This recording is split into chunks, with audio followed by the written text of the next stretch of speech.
right, good afternoon, scholars. All right, our scholars been working so hard, they're a little tired, but hey, look, right now, ready, set, go. Ready or not, we're ready to start. So good afternoon. My name is Ruda Kashiri. I'm the Education Programs Manager for Virginia Space Grant Consortium. We have a treat for you today, people who are watching. Our students have been working so hard on missions, different spheres. You're going to hear their presentations this afternoon, each team at a time. And students are going to have 18 minutes to present, and there will be 9 minutes of questions. They're going to be talking about a budget they've been working with this week. Just to let you know, it's not real NASA money, so in case somebody was worried, these kids were not using real NASA money, but it was money we needed to work with for them to do their missions. So scholars, when your team is called, you will come up here and do your presentation, and you go back and sit down, and then it'll be the next team. Show us what you got. Our panel, those who are online, as well as the ones that are sitting here, what we will ask for you to do is when you are asking questions, please tell us your name, who you are, where you work for, so the people that are listening will know exactly who's asking the questions. So are we ready, scholars? Yes. All right. So people who are watching, in case you didn't hear, our scholars are ready to go. And as soon as we are ready to start, we're going to start with Biosphere. All right, Biosphere, you're up.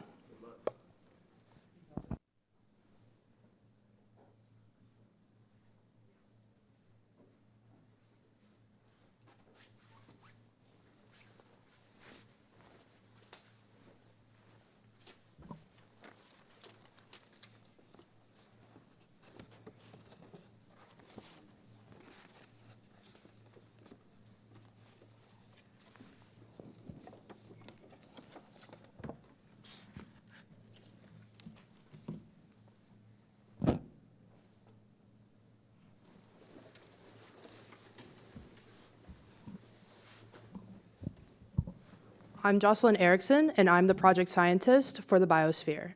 Our mission is GOBAL, which stands for Global Observation of Biomass Burning, Light, and Ecosystems. The 2018 Decadal Survey was conducted by the National Academy of Sciences, Engineering, and Medicine, and was used as a framework to prioritizing funding in NASA, Congress, and the White House. The NASA strategic goal that we specifically fit into is to expand human knowledge and new scientific discoveries, specifically gaining understanding of Earth's systems and its climate. The goal that we fit under in the Decadal Survey is E3A, which is measuring how and why the fluxes of carbon, water, nutrients, and energy fit into the carbon cycle model. We want to create a more precise carbon cycle model to be able to help us figure out crop rotation, plant growth, and being able to reducing carbon emissions throughout the world.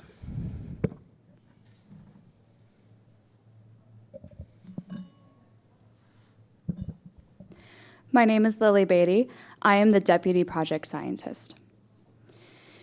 The mission science goals for the GOBAL mission is to determine how and why fluxes in water, carbon, energy, and nutrients occur within ecosystems, and how biomass burning, marine and terrestrial ecosystem primary productivity, disturbance and recovery, and respiration impact those four qualities. As you can see on the diagram, primary productivity has a very large role in the carbon cycle. We will be measuring both of these things, primary productivity through chlorophyll fluorescence and phytoplankton, and the carbon cycle also through phytoplankton, and we'll be validating that data, which we'll talk about. But we're trying to create an extremely accurate carbon cycle.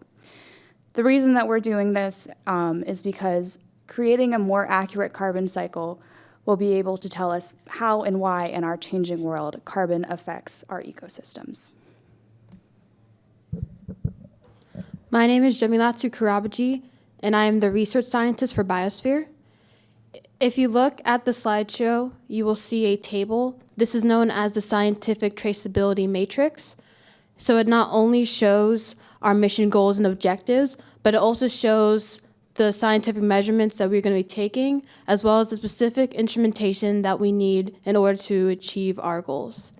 Specifically for this mission, we will rely on 3 instruments: the Moderate Resolution Imaging Spectroradiometer, also known as MODIS, Aquarius, as well as WinSat. MODIS is a passive sensor that has resolution bands up to 250 meters, 500 meters, as well as 1 kilometer. Aquarius has a passive radiometer as well as an active radar and has resolutions up to 150 kilometers and can track changes up to 0.2 PSQ, which is the units for salinity. WinSat is a passive microwave sensor that has resolutions of 25 by 35 kilometers. My name is Audrey Scholes, and I'm the budget analyst. Our partners for this mission are the National Oceanic and Atmospheric Administration, the United States Geological Survey, and Northrop Grumman. For this partnership, they will all be featured in our mission logo, our press release, and other forms of media. NOAA and USGS will also have access to our data to use for their future projects.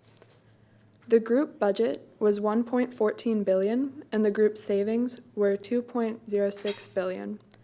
Biosphere's savings were $465.6 million. In reserve, we have $108.1 million. All teams used about the same percentage of the budget. For Biosphere, before we joined with the other spheres and had partners, our total cost was $754 million, but now it's down to $274 million. The most costly items in this budget are the space qualification, cleanliness, and instruments. Our data storage and communication takes $5.46 million. Our mission ops takes $90 million, and our outreach was given $3 million. We are over the individual budget because of the decontamination procedures for all 3 instruments, but it's fine because we're still under the group budget.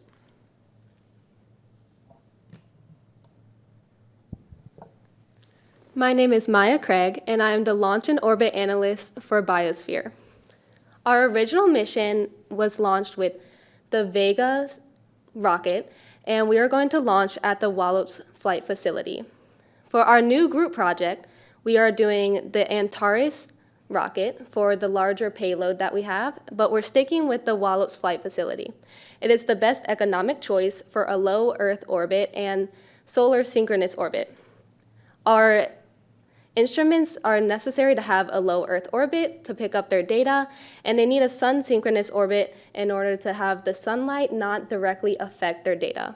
In order to get to a sun synchronous orbit, we're going to first go to a polar orbit by launching at a 135-degree incline from the Wallops Flight Facility, and then we're going to go to an equatorial orbit. Then we're going to use our electric propulsion in order to get to a 90-degree angle up to the poles. Our satellite will stay at a fixed position to the sun so that it stays at a sun synchronous orbit. We will launch on March 23rd, 2030 at 3 p.m. and decommission on December 10th, 2033. If our satellite lasts longer than 2033, which is possible, we will decommission as the fuel gets lower so we can lower the velocity so that the altitude gets a little bit lower, and we will time it so that it will fall into the ocean when it decommissions. My name is Ashley Maciejewski. I am the Biosphere's Risk and Contamination Specialist. As I'm sure you all are aware, every mission comes with its own risks. As you can see on the chart behind us, this visual representation will allow us to have a visual of the consequences and likelihood of each risk that may occur throughout our mission. Such as, for example, more critical issues such as atomic oxygen, which will corrode any instrument it touches, which will be mitigated by covering these instruments with a protective film or coating to ensure that we can either prolong their corrosion or mitigate it entirely. or, for example, outgassing, which will be mitigated by baking our instruments before they are then brought to the ISO 7 clean rooms. My name is Amrit Kaur, and I am the applied scientist. The accurate and precise model of the carbon cycle that will be provided through our mission is very important to society because of the change that will follow. For instance, one of the most significant factors influencing the quality of life right now is the excess carbon present within the carbon cycle that causes intensified and more frequent natural disasters such as biomass burning and flooding. These have disastrous effects on the economy as well as infrastructure. And not only are humans impacted, but also animals and the ecosystems that they live in. An example of this can be seen through marine ecosystems, through the production of red algae, which is very toxic to marine life, and it essentially kills off a lot of marine life. An economic impact can be seen through red algae, which is identified in the graphic to the right, where fishermen lose their jobs because there are less fish for them to be creating a business out of. And another industry that is affected is ecotourism. An additional situation within the economy can be seen through the agriculture industry, which will benefit as a result of the data gained from our mission, because our mission will provide insight into where there is excess carbon within the cycle. And in these areas, we will promote additional vegetation growth as well as crop rotation techniques. And this will not only maximize the farmer's yield, proving successful for the economy, but it will also increase food security rates.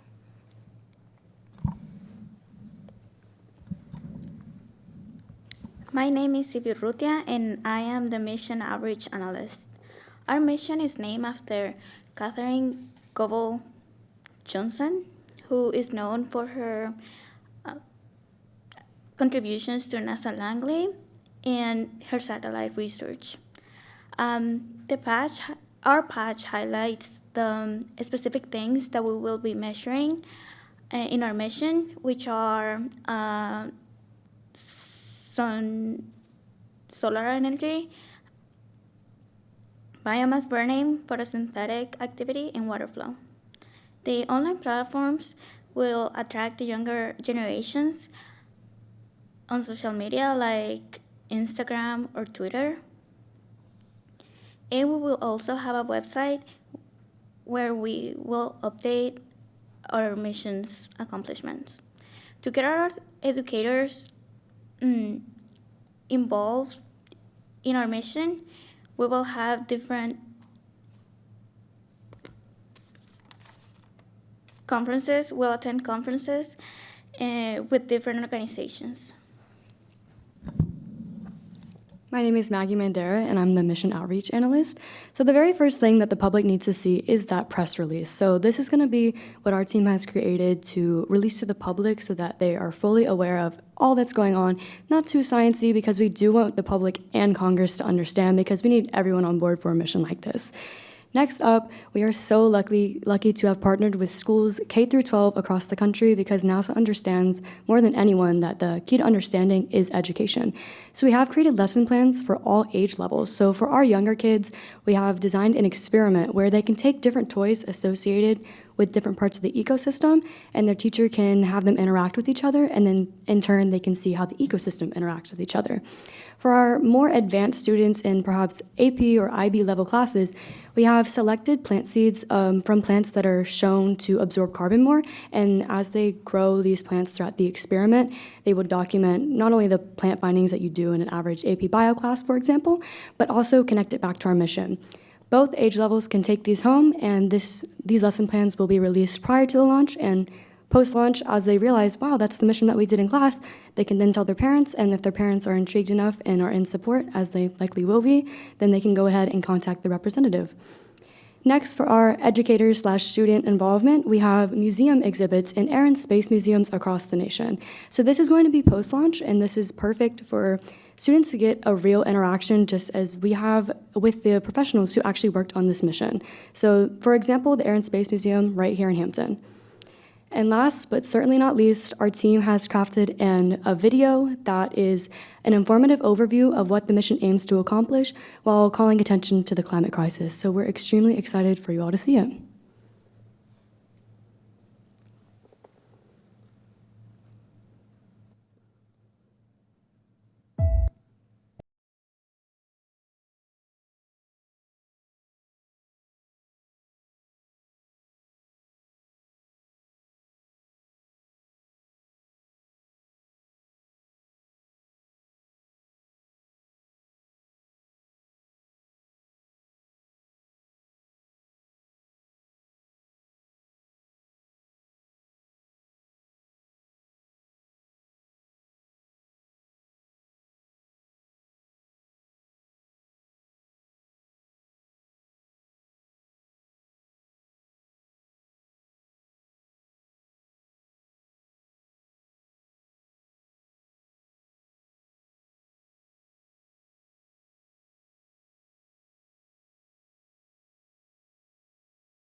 Okay, thank you. Now it's time for questions.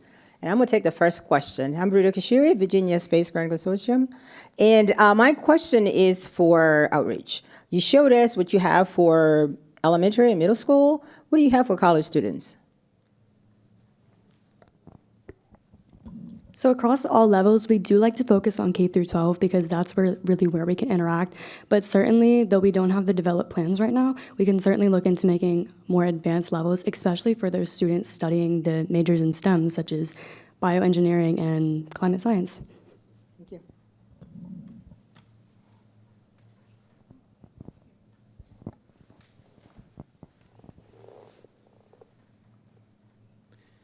Hi, Hunter Tuck, Prince Edward County Public Schools. My question is going to be regarding the timeline of the mission. So you'll be looking at quite a few areas according to the traceability matrix for objectives. And looking at that temperature fluctuations and intensity of storms, I was just wondering, will 3 years for that baseline for the project to launch and be collecting data be enough to truly make that model that we can use for that scientific research? Our timeline right now is specifically within 3 years because we knew it was a good reasonable time to make our satellite last, but we know that it definitely can last a little longer, but 3 years should be enough to get enough data because the world is changing so constantly, and because our satellite actually has a period of 1.67 hours, so it cycles very often. It cycles about 14 and a half times a day, and since it's at a polar orbit, it kind of covers a lot more land than a normal orbit would, so it will pick up a lot of data over the course of 3 years.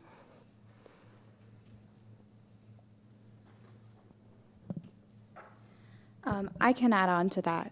So because we are collecting such a wide variety of information, such as on primary productivity, and not only just carbon dioxide, but also methane, even 3 years paints a lot broader picture than what we currently have for our carbon cycle.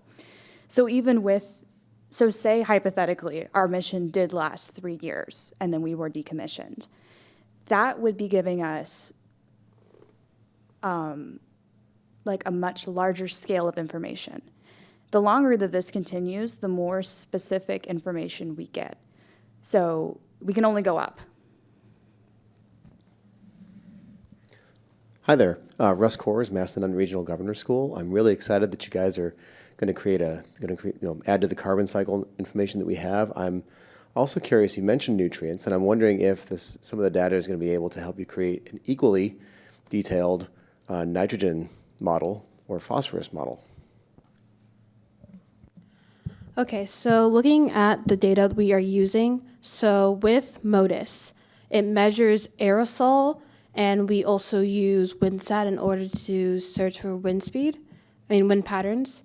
And so, for example, in wildfires, they emit certain types of aerosol in addition to carbon dioxide.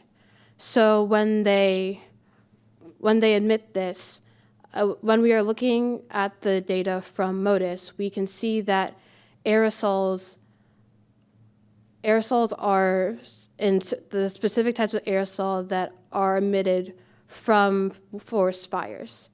We can also see the stored carbon that is inside not only the plants, but as well as general vegetation. This can kind of go into the photosynthetic respiration, as there's a certain ratio that we can derive from the amount of carbon that is being emitted, such as nitrogen and phosphorus, because there is a ratio that is in the ground. So even though that we do not have a lot of concrete data concerning carbon and nutrients, we are able to derive that data on an essential level. And even though I may not have the mathematical calculations and data analysis that will go into that, again, these facts support the essential broad term of how we are able to derive that information.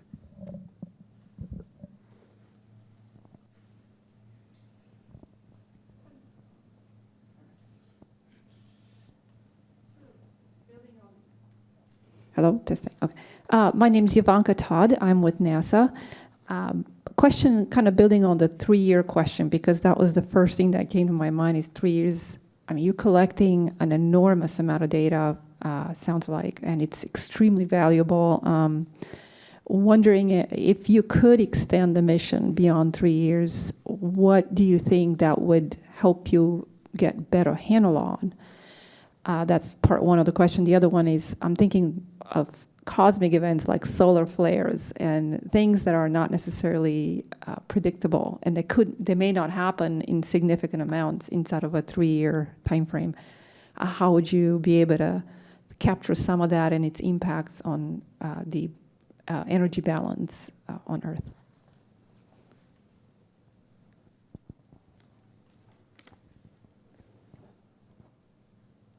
There's like 2 questions. We can answer one then the other.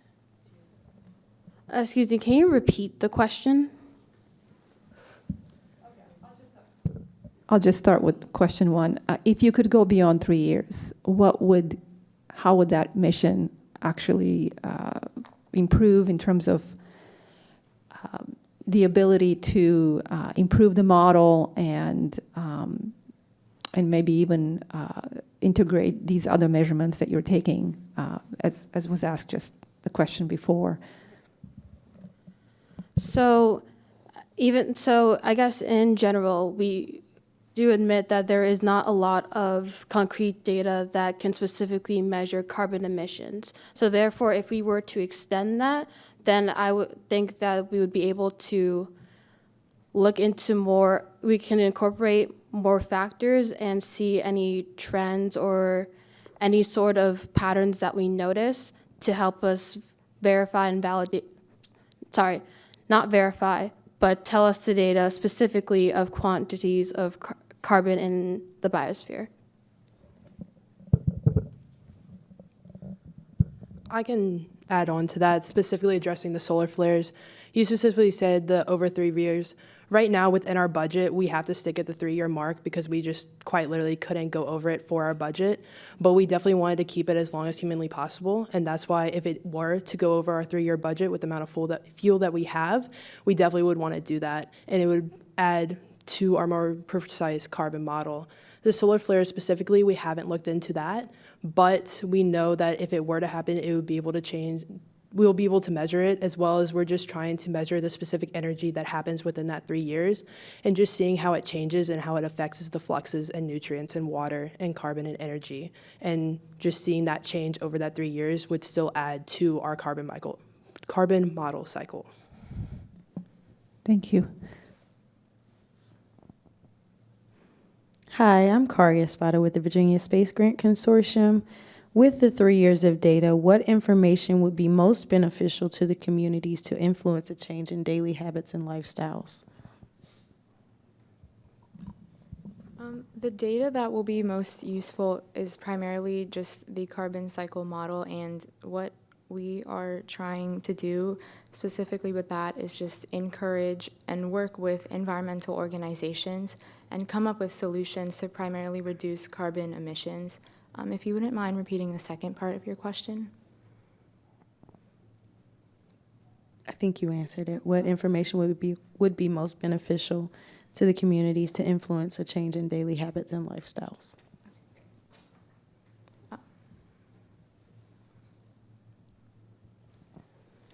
Hi, I'm Dr. Mary Hing from Maury High School in Norfolk, Virginia. My question is, I hear a lot about the budget and the lack thereof. What would you do if you had an unlimited budget?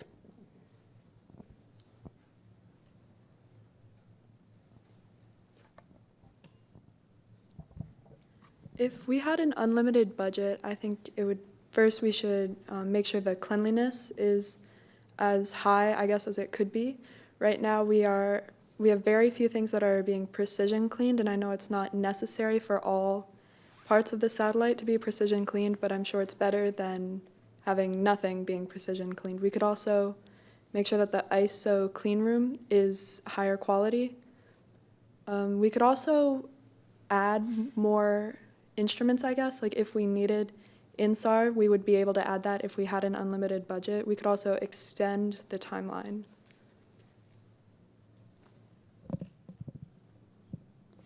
So to add on to what Audrey said, from a mission perspective, gaining more specific evidence on nutrients, like Coors mentioned earlier, so I think it was phosphorus and nitrogen, both of those nutrients are commonly found in soils. So if we could gain access to technology to help us measure the nutrients in soils, that would be opening a whole new door into measuring nutrient cycles and ecosystems. That would be greatly beneficial to our mission.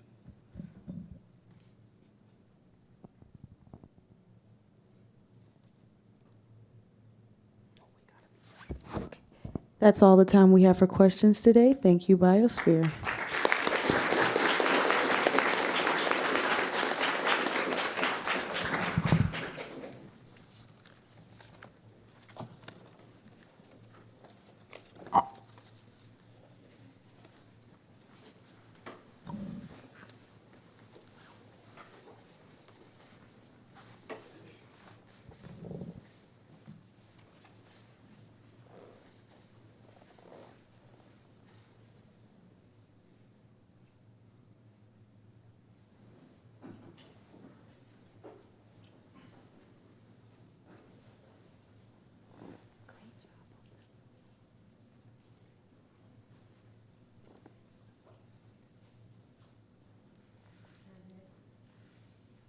Our next sphere will be lithosphere.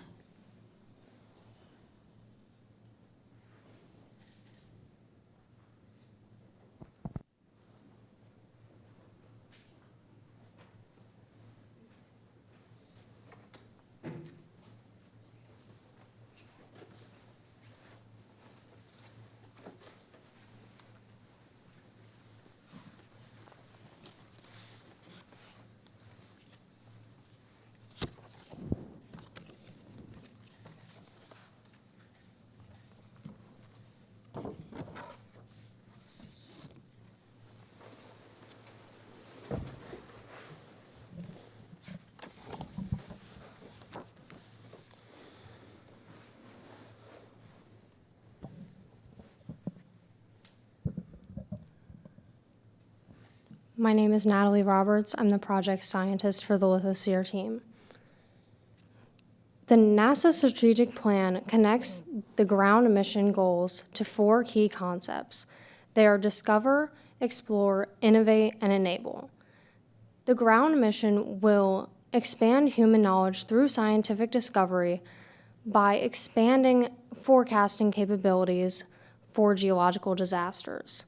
It will also address national challenges and act as an economic catalyst by minimizing damage costs that are usually associated with these geological disasters. The Decadal Survey is released by the National Academy of Sciences every 10 years to outline specific science goals that will be addressed and accomplished over the course of the next decade. Our mission specifically connects to S2 of the Earth's surface and interior portion of the survey, which states, how do geological disasters impact Earth's systems and society following an event? Geological disasters don't just change the physical geology and topography of the Earth. They also cost national economies millions of dollars every year and pose a large threat to human safety and human lives. This is why the ground mission will use satellite imaging to expand stakeholder ability to predict and forecast these geological changes in order to enact environmental reform and minimize damage costs. Our mission will collect data from around the world, but it will specifically focus on urban areas that are affected. Thank you. My name is Arjun Aragapan, and I am the Deputy Project Scientist and a Research Scientist for this mission. Speaking of which, what is our mission? Our mission is GROUND. GROUND is a NASA initiative that will record land surface deformation, establish a predicting algorithm for land models, and will save the lives and livelihoods of those most impacted by land subsidence and other geologic natural disasters. Our mission statement, as shown here, is composed of 4 ingredients: our purpose, our timeline, our cost, and our impact. The purpose of our mission is to both collect and extrapolate topographic data. Our cost for the mission will be $236 million, and our timeline begins with our launch in March of 2030. From there, our data acquisition period will be an entire 3 years in length. Those impacted by the final results of our mission will range from government agencies all the way to individuals and private landowners. This is our science traceability matrix, the science that drives our mission. Our overarching science mission goal is to more accurately forecast and characterize geological disasters before they occur, while maintaining a focus on preventing damages and protecting the environment over the course of a 3-year span. To do this, we will be focusing on sections S2A, S2B, and S2C of the Decadal Survey. Our first science objective is to rapidly acquire data regarding topography, both preceding and following geographic events and natural disasters, using a high-quality radar as well as a rapid acquisition period of once every 2 days. Our second science objective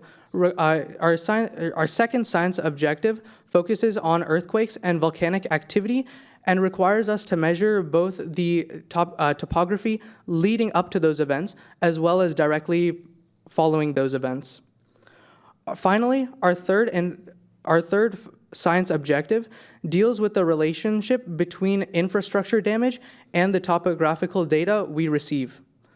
Now, regarding this infrastructure damage data, we will be able to use information, quantitative metrics acquired by the United States Geological Survey, otherwise known as the USGS.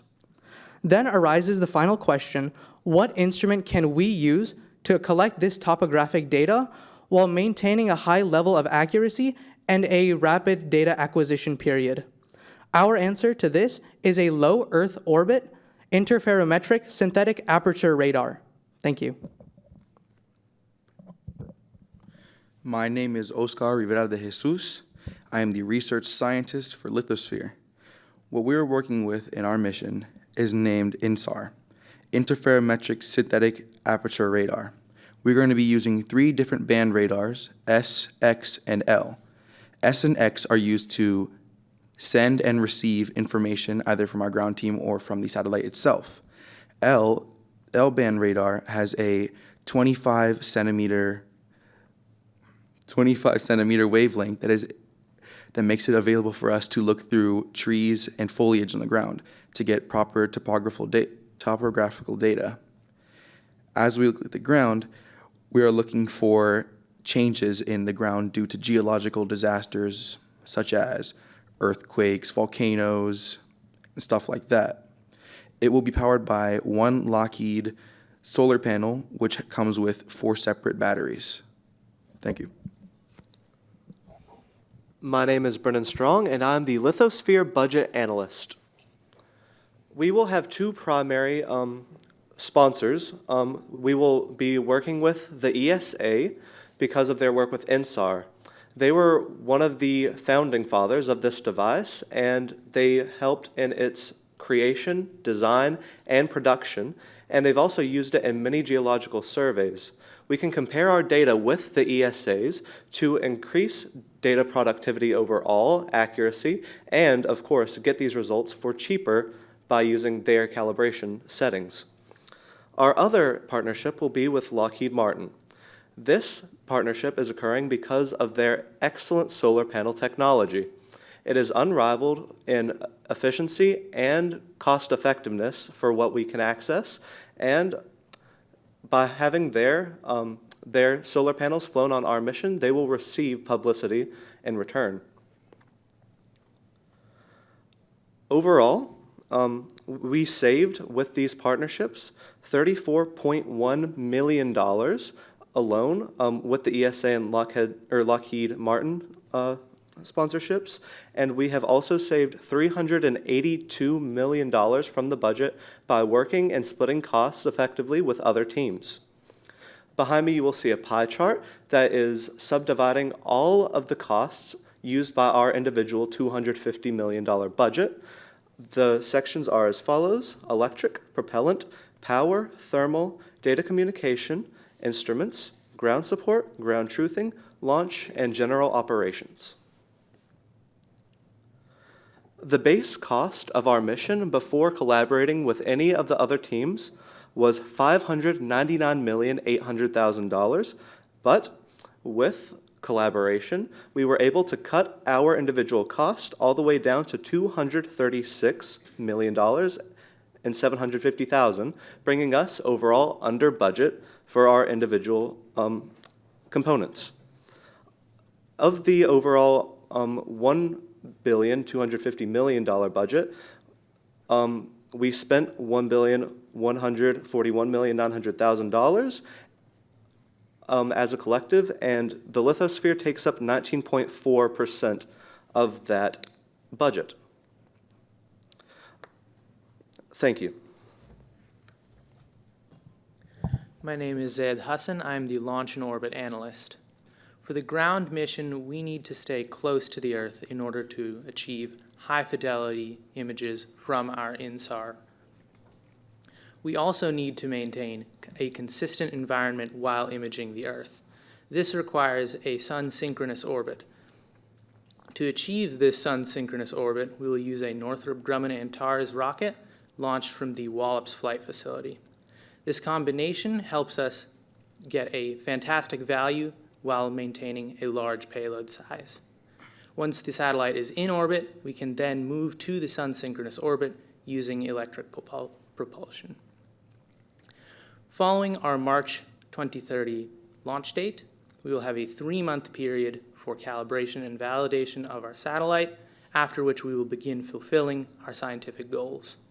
Once these goals are fulfilled by 2033, we will then dynamically determine whether or not to decommission the satellite. If the satellite is deemed to be decommissioned, then we will slow it down, allow it to enter the atmosphere, and burn up on re-entry cleanly and safely. Thank you. My name is Ravi Brown, and I'm the Contamination and Risk Analyst for Lithosphere.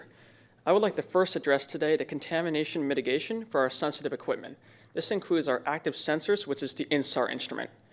For the INSAR instrument, we will be using space-grade parts and working on it within an ISO 7 clean room. Before launch, this part will go through precision cleaning. Now I'd like to go through our risk matrix from A to E. Risk A deals with radiation and atomic oxygen in the atmosphere.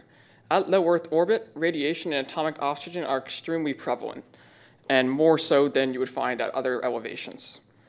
Radiation causes oxygen, or O2, at low Earth orbit to unbond, forming atomic oxygen. Atomic oxygen, it reacts with the compounds on the surface of the satellite and causes it to erode away, while the radiation causes the materials to degrade.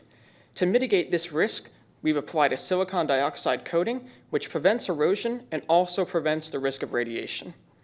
Risk B has to deal with orbital debris. Orbital debris at low Earth orbit is a very high risk, and it could be from satellites and other foreign objects, such as micrometeorites. And that is a high risk to the satellite, because if that struck a satellite, your mission would be either damaged or it would be gone altogether. To mitigate this risk, we've applied a tracking system for all known satellites and micrometeorites. There's one existing currently.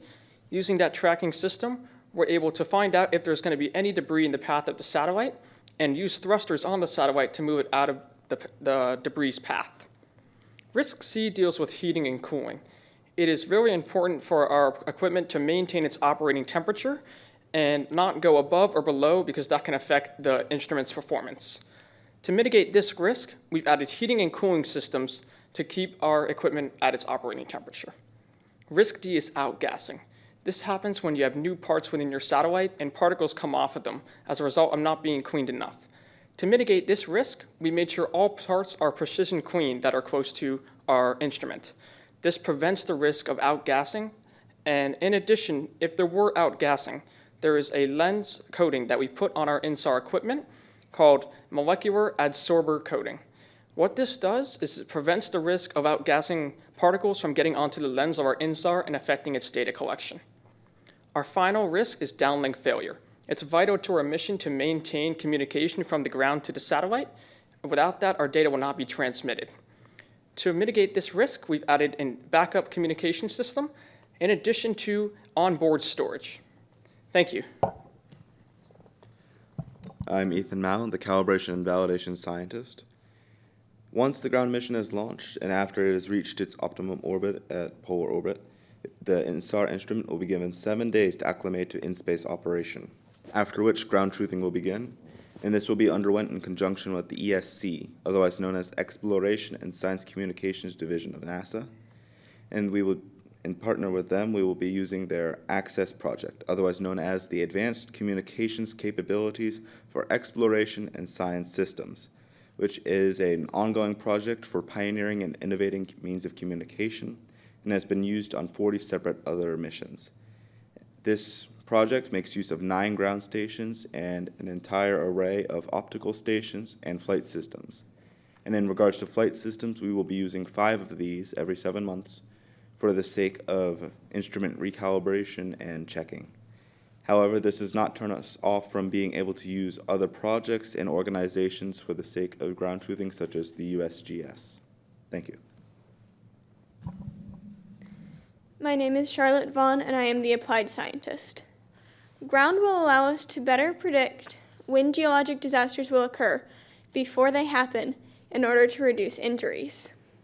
They will also provide us with crucial data to create better technologies to prevent the damage of infrastructure in earthquakes and other geological disasters. These damages, especially those to roads and pipelines, can delay the transportation of crucial resources to earthquake-stricken areas. There are also economic benefits to the ground mission.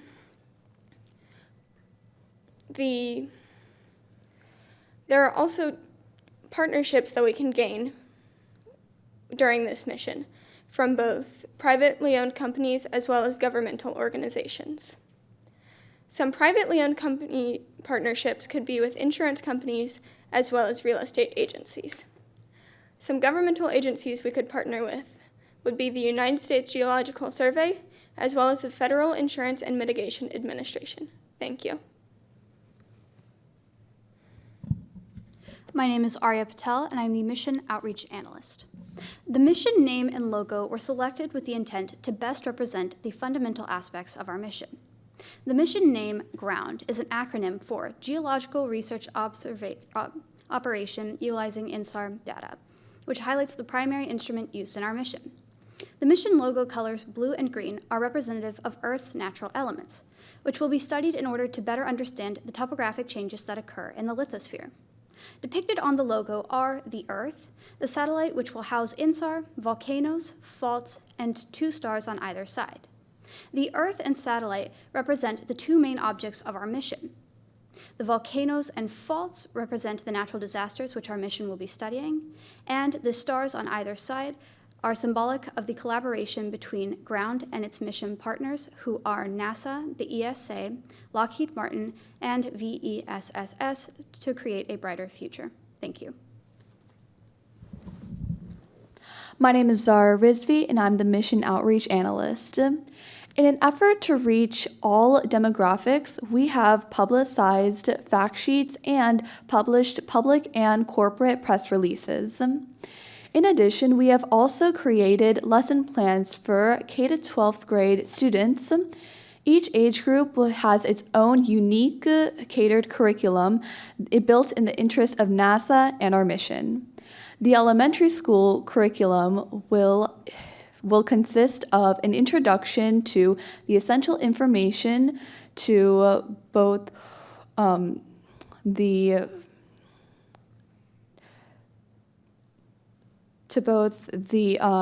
information and activities of what ground substance is and how volcanoes and earthquakes occur. The middle school and high school curriculums will go further in depth with what INSAR is and how INSAR will be used in the ground mission. To further spread the word of the ground mission, we have also held conferences for teachers and professors to meet together, and this will further encourage collaborations and networkings throughout the education system. One way for college students to be involved is for internship opportunities to be available, and this will also be done with the help of NASA Develop. We will constantly be posting regular updates on our social media platforms about our mission, and this is a great way to encompass the mass audience. And last but not least, for our audiences who do not have internet access, posters, flyers, and various other forms of merchandise will be created and will be developed and distributed among them. And this way we can allow for a widespread of in-person engagement. Thank you.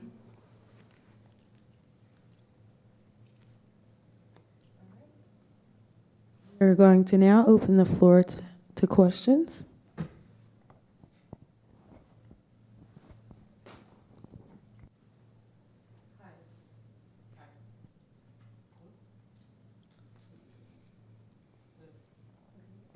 Hi, there we go. Rachel Stewart, Eastern View High School, Culpeper County. My question was, how could your INSAR research be linked with seismographic information we get from seismometers all over the world to better improve our predictability of earthquakes and volcanic eruptions? So the process of earthquakes forming is the slow movement of tectonic plates rubbing against each other, and once the friction slips, those tectonic plates slide together, and that's what causes the quake itself. Now, if we are able to measure the extent to which these tectonic plates start to slowly deform before starting to slip, that would help us figure out when exactly an earthquake could occur by using several repetitions of collecting data on earthquakes to be able to predict these natural disasters.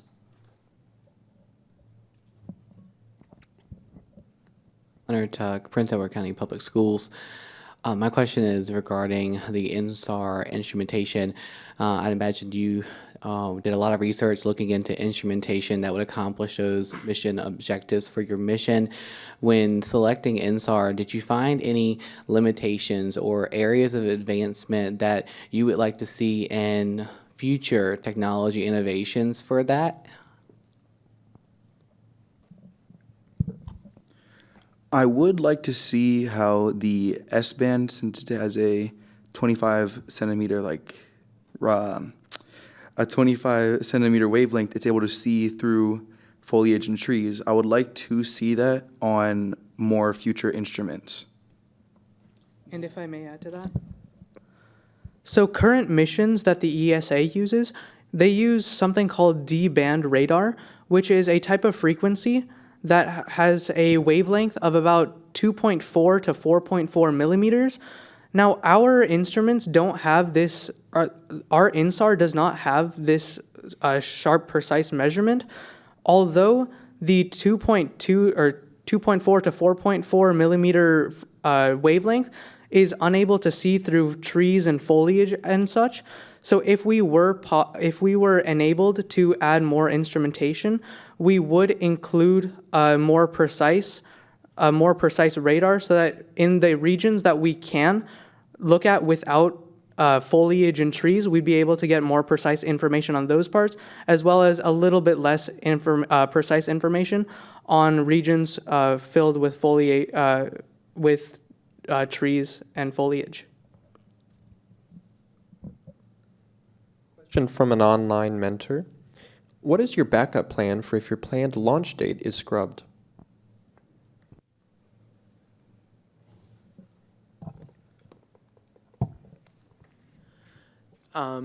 As of right now, we do not have a backup plan. However, that is why we have such a large buffer between now and the planned launch date in case there are any issues in the future. Kari Espada, Virginia Space Grant Consortium.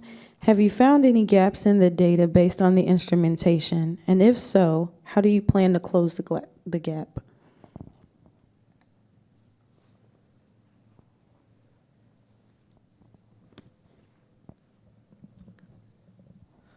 So as I mentioned earlier, most to all of the missions that have been done regarding ground deformation have used a little bit more precise data using using shorter wavelengths and higher frequencies. Now, the only drawback of this is that you can either have low wavelengths and high precision, which does not allow you to look through trees and foliage which cover the Earth, or you can either have larger wavelengths, which allow you to see through foliage and other obstacles in your path, although you may have less precision. So most of the programs done by the ESA and NASA in the past have focused more on the precision aspect, which doesn't allow us to look deeper into foliage and forested areas. So this is that's what our mission plans to do. Because our main goal of this mission is to provide more urban areas with ways to minimize the damages by predicting these geological disasters, we need to be able to see through forested areas, urban areas, things like that. So having a longer wavelength, while that is a gap, providing urban areas with these measurements is our goal. Okay, Ruduka Shiri, Virginia Space Grant. So you guys started working as one group with a certain budget, and then you were combined with another team. Did you have to give up anything? If you did, what was it, or was it an advantage for your team having the other teams combined with y'all? In actuality, before the teams combined onto one satellite, we were having troubles with budget. Combining together as a team and splitting the cost of some of our instruments with, I believe we split the INSAR with Hydrosphere, that has helped our budget significantly. So being paired up with the other teams has helped our individual budget. Could you repeat the other part of the question? You answered it. I was going to say, if you combined, it worked better for you guys, and what was it?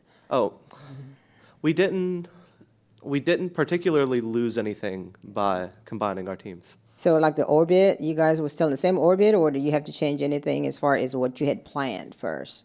Everything stayed according to plan. We got lucky. Okay, thanks. So Ivanka Todd with NASA. I noticed that you allocated $150,000 for a scientist to do the data analysis. I think I was reading the slide correct. Am I reading that slide correct on the budget? Is that? That 150,000 was a combination of scientists and communication through us. Okay. So the question I have is, what were the assumptions behind that, and what kind of data analysis were you envisioning to be able to build you a predictive model as you had set out in the mission?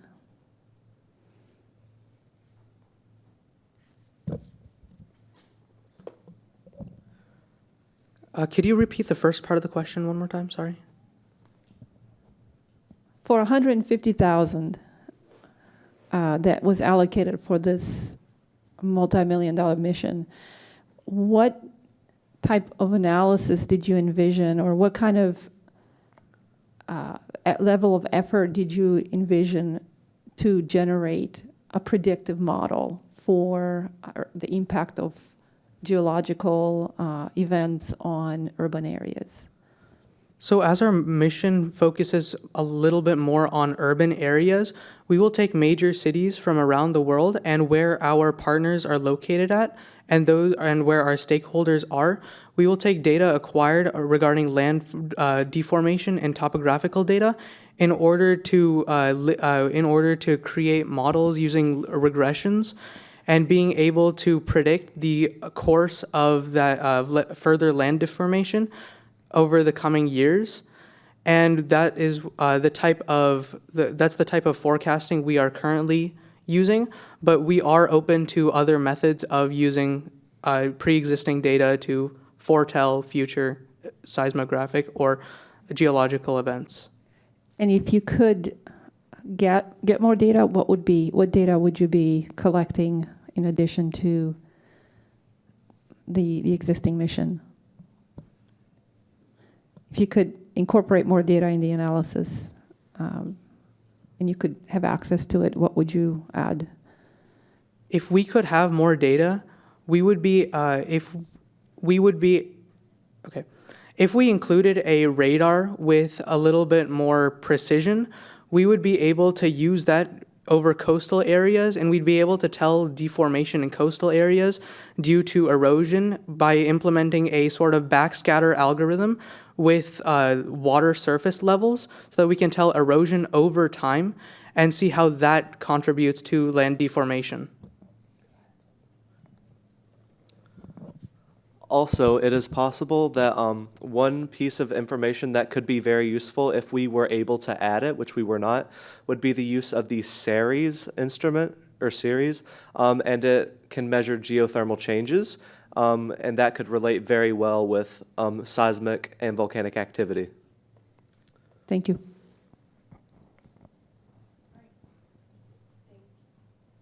Thank you, Lithosphere. That's all the time we have for questions today.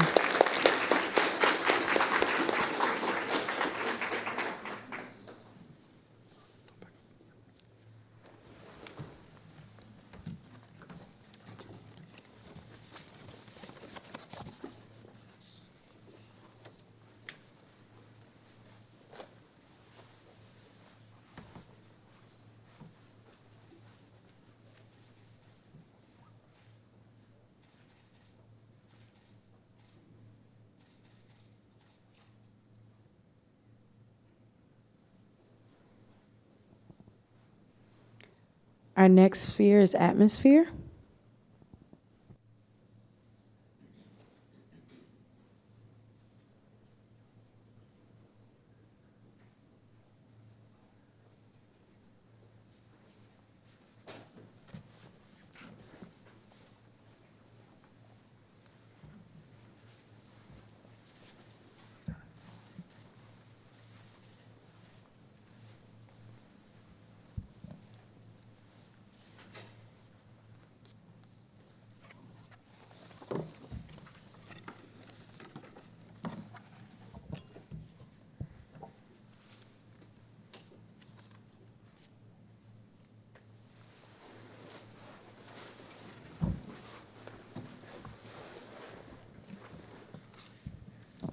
My name is Caitlin Miller, and I'm the project scientist for the Atmosphere team.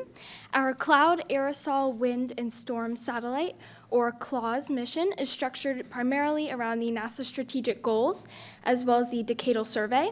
As for the NASA strategic discovery goals we're focusing on 1.1, which is understanding Earth's spheres, systems, and climate, as well as 1.3, ensuring that the public has access to our data and that the mission is beneficial to society. For the decadal survey, we're focusing on the goal of W4, which is understanding why convective storms, clouds, and precipitation occur exactly when and where they do. And our mission will primarily be studying global wind belts, which are winds that flow from high to low pressure zones along lines of latitude, and how changing wind belts affect our aerosol concentrations and convective storm formation.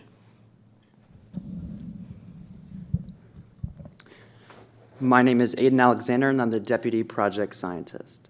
Recently, the Earth has experienced an influx of impactful weather. This weather may be identified as heat, increase in precipitation, and this will be experienced in areas across the globe that we do not normally experience. Our mission clause will determine why this anomaly is occurring. We will analyze the extent to which the global wind belts have been altered. And with this information, we can determine if the movement of aerosols and the trade wind patterns intensifies storms and increases unpredictability.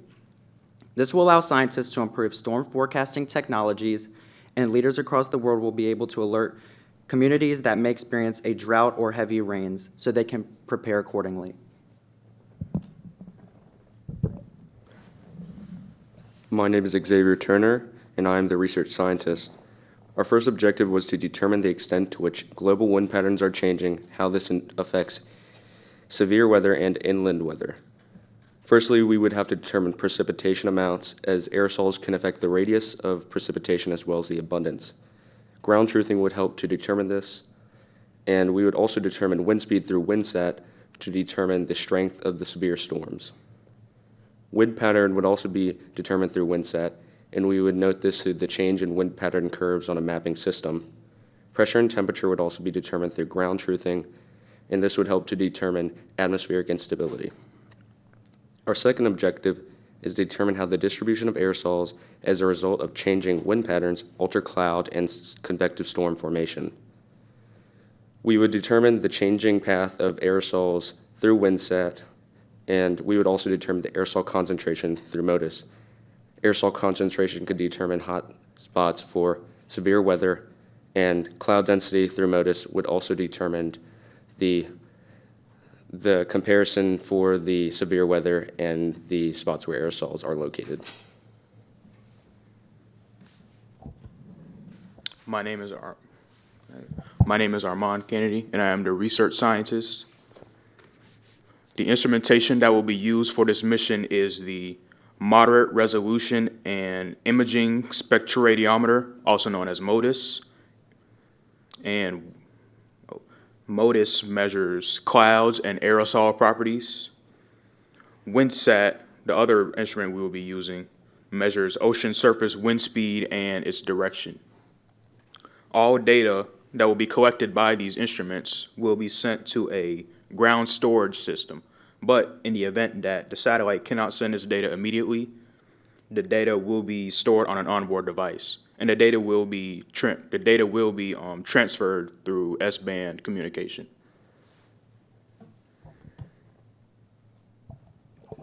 My name is Lindsay Gana, and I'm the budget analyst. Our partners for this mission includes Ball Aerospace because of their 5% offer on our instruments, and because the ones partnered with NOAA and USGS, who are also our partners. We chose NOAA and USGS because of their 30% offer on our instrument, and because NOAA is going to provide us with ground support data, which will help us collect the data. Our partnership is not only beneficial to us, but it is also beneficial to our partners. It is beneficial to NOAA because one of the mission goals is to collaborate with other missions to exchange data, and we could help them achieve this goal by providing them data on providing them data on how to predict convective storms. We will also help USGS achieve the mission goal, which is to minimize the loss of life and property from severe weather by providing them data to help better the forecasting system. My name is Grayson Nelson, and I'm the budget analyst. Our original cost for our individual mission was $591 million. Our biggest costs included instruments, launch, propulsion, and mission operations. However, by partnering with 4 other missions, we were able to share our major costs. This saved the individual CLAWS mission $381.1 million and bring our proposed cost to $234.67 million. The total cost of our satellite, including all 5 missions, will be $1.14 billion. The CLAWS mission will spend $75 million on mission operations over the course of 3 years. In addition, the outreach team for the entire satellite will receive $15 million, or $3 million for CLAWS, over the mission's life for education outreach, public messaging, and online platforms.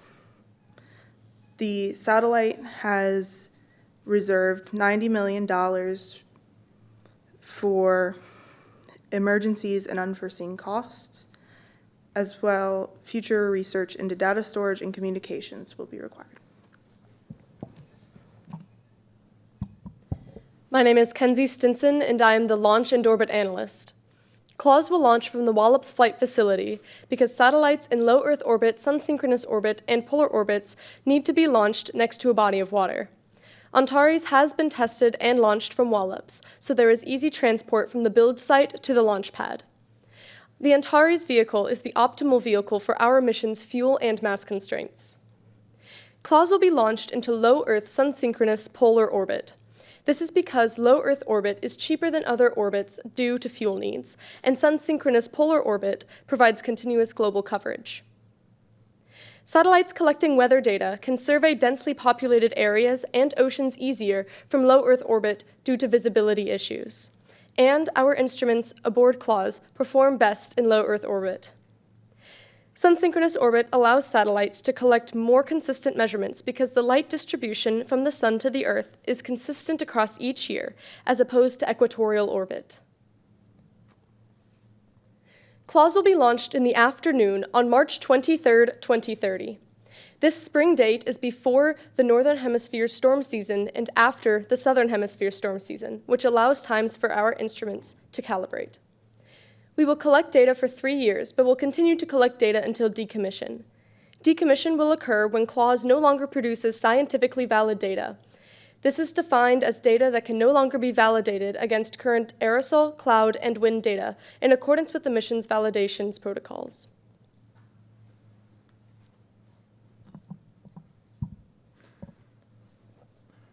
My name is Nicholas Su. I am a risk and contamination analyst. The risk matrix has an x-axis of risk percentage and a y-axis of consequences. The red section means high risk, yellow meaning medium risk, and green meaning low risk.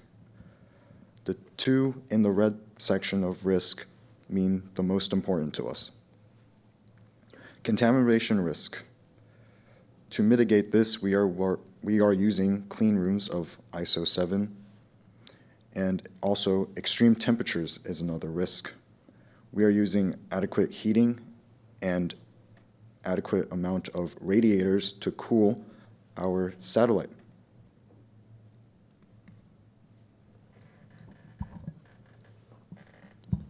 My name is David Freeman, and I am a contamination and risk analyst.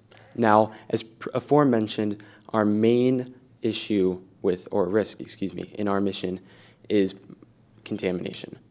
Particulate and molecular contamination can not only interfere with instruments, but quite possibly irreparably damage them, as well as harm the structure of our satellite. Now, our current particulate contamination level is 887, and our current molecular contamination level is of level H, compared to the required levels 750 and level F. Unfortunately, We cannot meet these levels due to budget. We do not have enough money in our budget to afford a higher level cleaning room nor more stringent cleaning policies. Now, to avoid other satellites as well as space debris, we will install an object avoidance system to help prevent any damage that could be done to the satellite. To prevent damage from atomic oxygen, we will coat the instruments as well as the satellite with Kapton acrylic, which is used in many satellites today to prevent damage from atomic oxygen. Now for the satellite design. Some of the main components of our satellite include 13 batteries and 26 radiators. The batteries will be used to harvest energy and store it from the solar panels, and the radiators will be made to ensure that the instruments inside of the satellite will stay at a proper temperature. Additionally, the multi-layer insulation on the outside of the satellite will help prevent damage from atomic oxygen. My name is Caitlin Hancock, and I am the calibration and validation scientist. We will be partnering with NOAA stations in order to provide us with 5 ground truthing stations to validate and calibrate our data. We will be mostly monitoring afternoon and evening times, as some of our instruments cannot record data during the night. The duration of our mission will be 3 years, launching in March 2030 and ending in December 2033.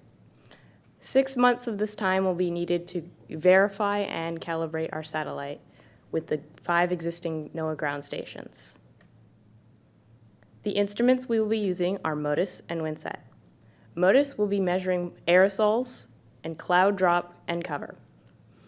This will provide us with data and information on where the clouds are and how thick they are.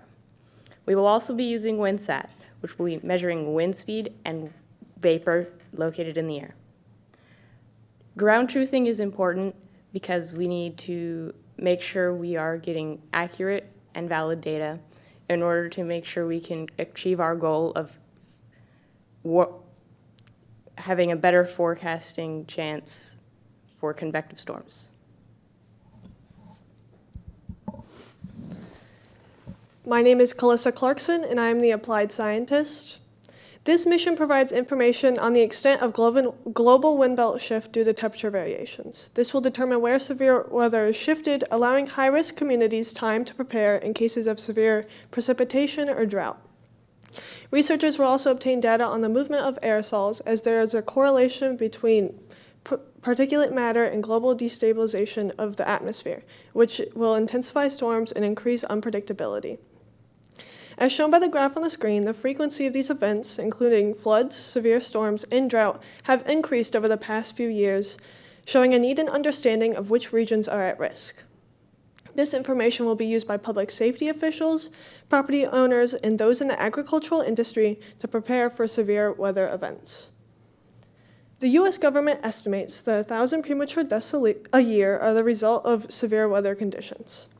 These harsh conditions also deplete food and water resources through periods of long drought and heavy rainfall, which lowers the quality of life. These displaced storms also leave lasting effects on public infrastructure, as regional climate determines building design. As these wind patterns shift and climates change, architecture is vulnerable. According to the graph on the screen, damage from severe weather conditions has costed an average of $51.4 billion a year from 1980 to 2021 and has resulted recently in a 3-year average of $150 billion a year. These costs include both property damage and agricultural loss. Severe storms also destroy factories and fields, lowering production rates and leaving businesses unable to meet consumer needs. These impacts are not just local, as all levels of government are involved in disaster relief efforts, and the rise of commercial agriculture increases the effects of crop destruction. Due to the loss of tradable goods and financial capital, these weather systems are considered a severe threat to both local and global economies. By studying where wind belts are shifting storms and aerosols, this mission will allow scientists to gather information about which communities are at risk and reduce the societal and economic effects of these severe weather storms. My name is Priscilla Robinson, and I am the Mission Outreach Analyst. The mission name is Cloud Aerosol Wind Storm Satellite, which acronym is CLAWS. The word choice for the mission name is based off the observables and the data that will be produced by the mission. The logo, as you can see on the screen, has intentional color, graphic, and placement. The color scheme is green and blue to represent the atmospheric focus of the mission, and the graphics include the Earth with a hurricane, a satellite, wind lines, sun, and stars, as well as the partner agencies and companies. Placement is also intentional to demonstrate the launch trajectory in orbit. The overall mission outreach plan includes educational outreach, public messaging, and social media. For educational outreach, CLAWS will outreach to teachers through STEM conferences, such as the National Science Teachers Association Conference. Lesson plans and online interactives, as well as incentives to do these lesson plans, will be discussed. As you can see on the screen, there is a video showing the introduction to the online interactive lab for the elementary level. There will be 3 levels to the lesson plans and labs, which are elementary, middle, and high school. For collegiate level, 5 internships will be offered to focus on topics such as instrumentation and mission outreach.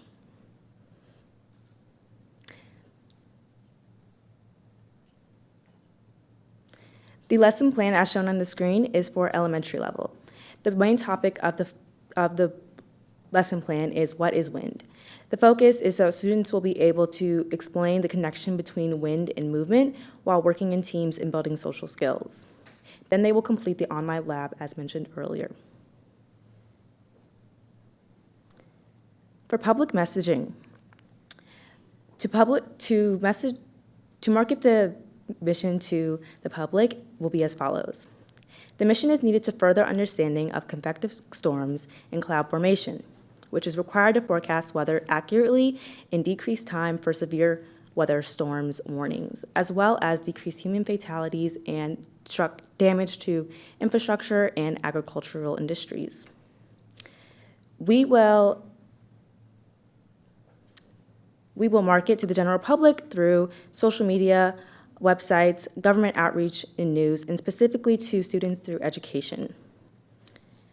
For those without internet access, magazines, radio shows, and libraries featuring brochures and flyers will also be distributed. An example of the brochure is seen on the screen. For social media, platforms such as Instagram, Facebook, and Twitter will be used, and a mock Instagram post is also featured on the screen. Our social media outreach will include partnering with NASA, NASA Earth, and possibly also NASA Climate Change platform pages, and the content will be updates and launch details, as well as more information on the mission. So the website will also be used to outreach to the general public, which will include things such as the press release, mission details, and as well as how teachers will gain access to the lesson plans and educational outreach options.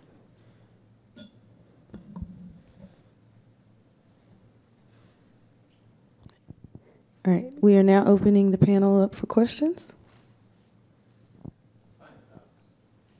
Russ Kors, Massanutten Regional Governor School. I'm really excited about all your teacher opportunities. I'm one of those crazy teachers that likes to use the data in the classroom and even the raw data. Sometimes it's rather difficult to penetrate. And the data format might be an unusual format or whatever. What are your plans for making some of that data accessible to the teachers at the upper levels, upper level high school, college, where they could make use of it in the classroom? Okay, so besides lesson plans and online labs, during the duration of the mission and also post-mission, data products will be available for middle and high school students. So to remain interested, students will remain interested throughout the duration of the mission by teachers advertising updates and demonstrating the data products as a follow-up of the mission through the website. Throughout the satellite duration, teachers will show data products and prompt students to write either a paper, create a video, or create a slideshow explaining their understanding and application of the data model. And models would include things such as maps of different aerosol levels or precipitation or wind movements. And furthermore, to encourage teacher engagement, regional grants will be will be awarded to schools based on creativity, government, and application use, such as importance and level of impact. Grants will be featured through 5 regional areas, such as West, Midwest, Southwest, Southeast, and Northwest. So this is a way that we will incentivize teachers to continue to show data models because they can use this money to further STEM engagement in their students. On the collegiate level, we'll be partnering with various colleges such as College of William & Mary, University of Virginia, and Hampton University in their STEM-related fields such as atmospheric science to use our data models to help with their research. Jessica Rivera from Norfolk Public Schools. I was just looking at what type of aerosols particularly are you looking at with your instruments, and also which global winds are you focusing on for your severe storms?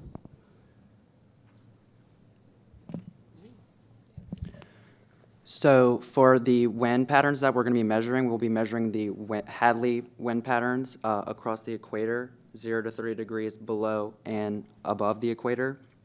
And we're going to be watching those aerosol concentrations and seeing where they form along the equator and seeing if they are increasing the storm variability and severity.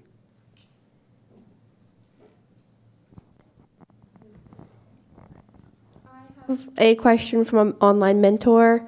What considerations were made when designing the satellite layout? All right, so we tried to ensure that the radiators were spread out in order to make sure that all the instruments and including the CPU and onboard data systems, they were kept at a consistent temperature, as well as the heaters, which were placed near the instruments.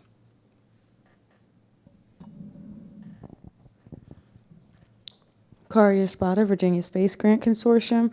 What is the time relay in your data retrieval, and is there another bandwidth to measure aerosols?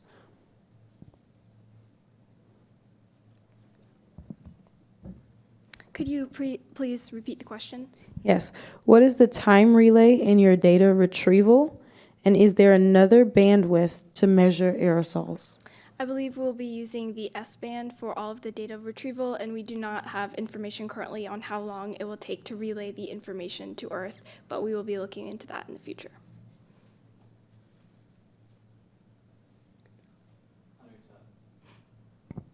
Hunter Tuck, Prince Edward County Public Schools. I saw that you mentioned that you'll be using an onboard data system on the satellite.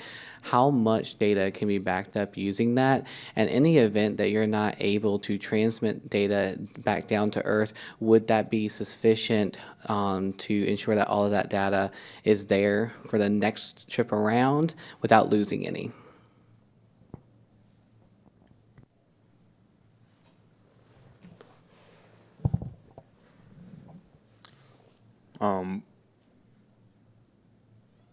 I actually did not consider that, so we will do further research into how much storage that we will have on our satellite. Producer Sherry. So I want to say this is one of the best outreach plan. It's a great job. You covered everything, and I was thinking all the questions I want to ask. The only thing I want to ask is, you got a website. What's your plan if your website got hacked? We got so many people that are getting into where they're not supposed to be and publish misinformation. What's your plan? So if I'm correct on the budget, we have about 60 to 75 million to fund the mission and the people working on it. So that would include people that have degrees in computer science, and as well as being able to have the software data to bring it back up. And in the event that it would be hacked, we would try to immediately shut it down. It would be partnered with NASA, so we would also be using their background in protecting their websites. This is Ivanka Todd with NASA.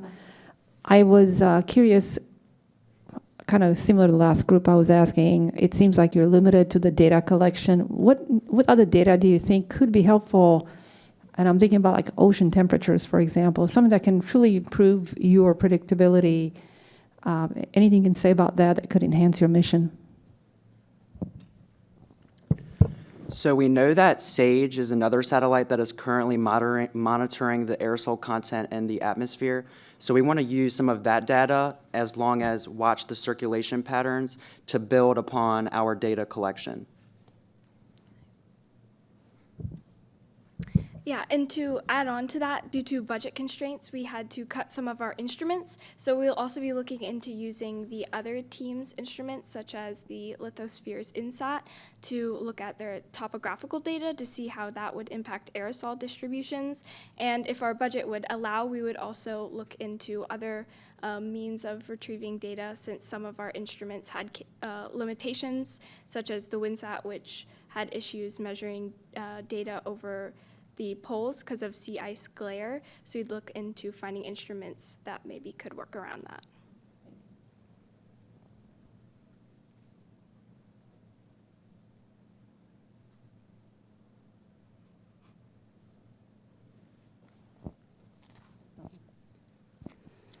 Hi, Dr. Mary Hing, Maury High School, Norfolk, Virginia.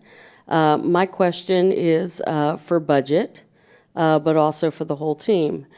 If you were given an unlimited budget, unlimited, what would you add to your mission for your number one top pick for your dream mission?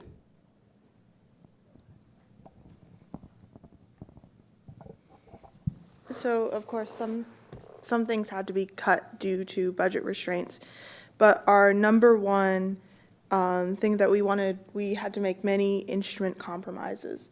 So if we had an unlimited budget, we would launch our own satellite so that instead of using just MODIS and WinSat, we would be able to incorporate our original instruments, including AMS and CALIOP. And to add on to that, due to budget constraints, we did have to limit the mission outreach budget. So if we had unlimited money, I would want to focus on furthering the impact we could have on the schools as well as colleges to foster the young minds that will use this data in the future.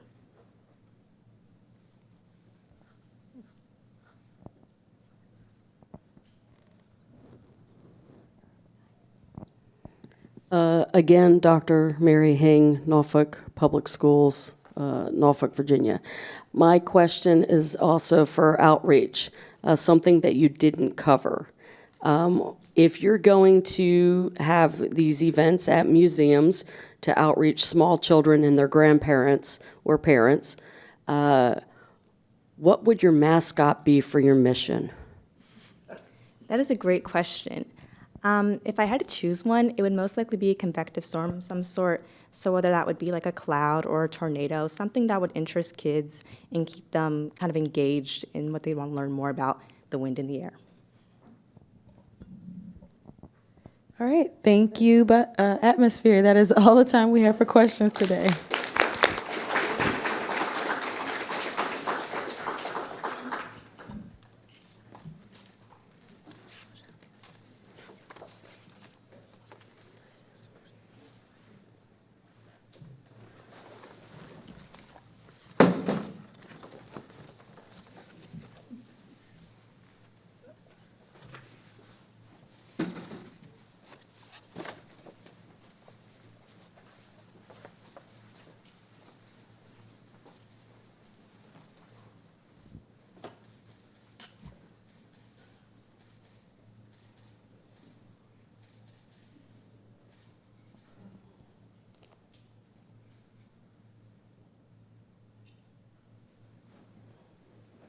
All right, our next sphere is hydrosphere.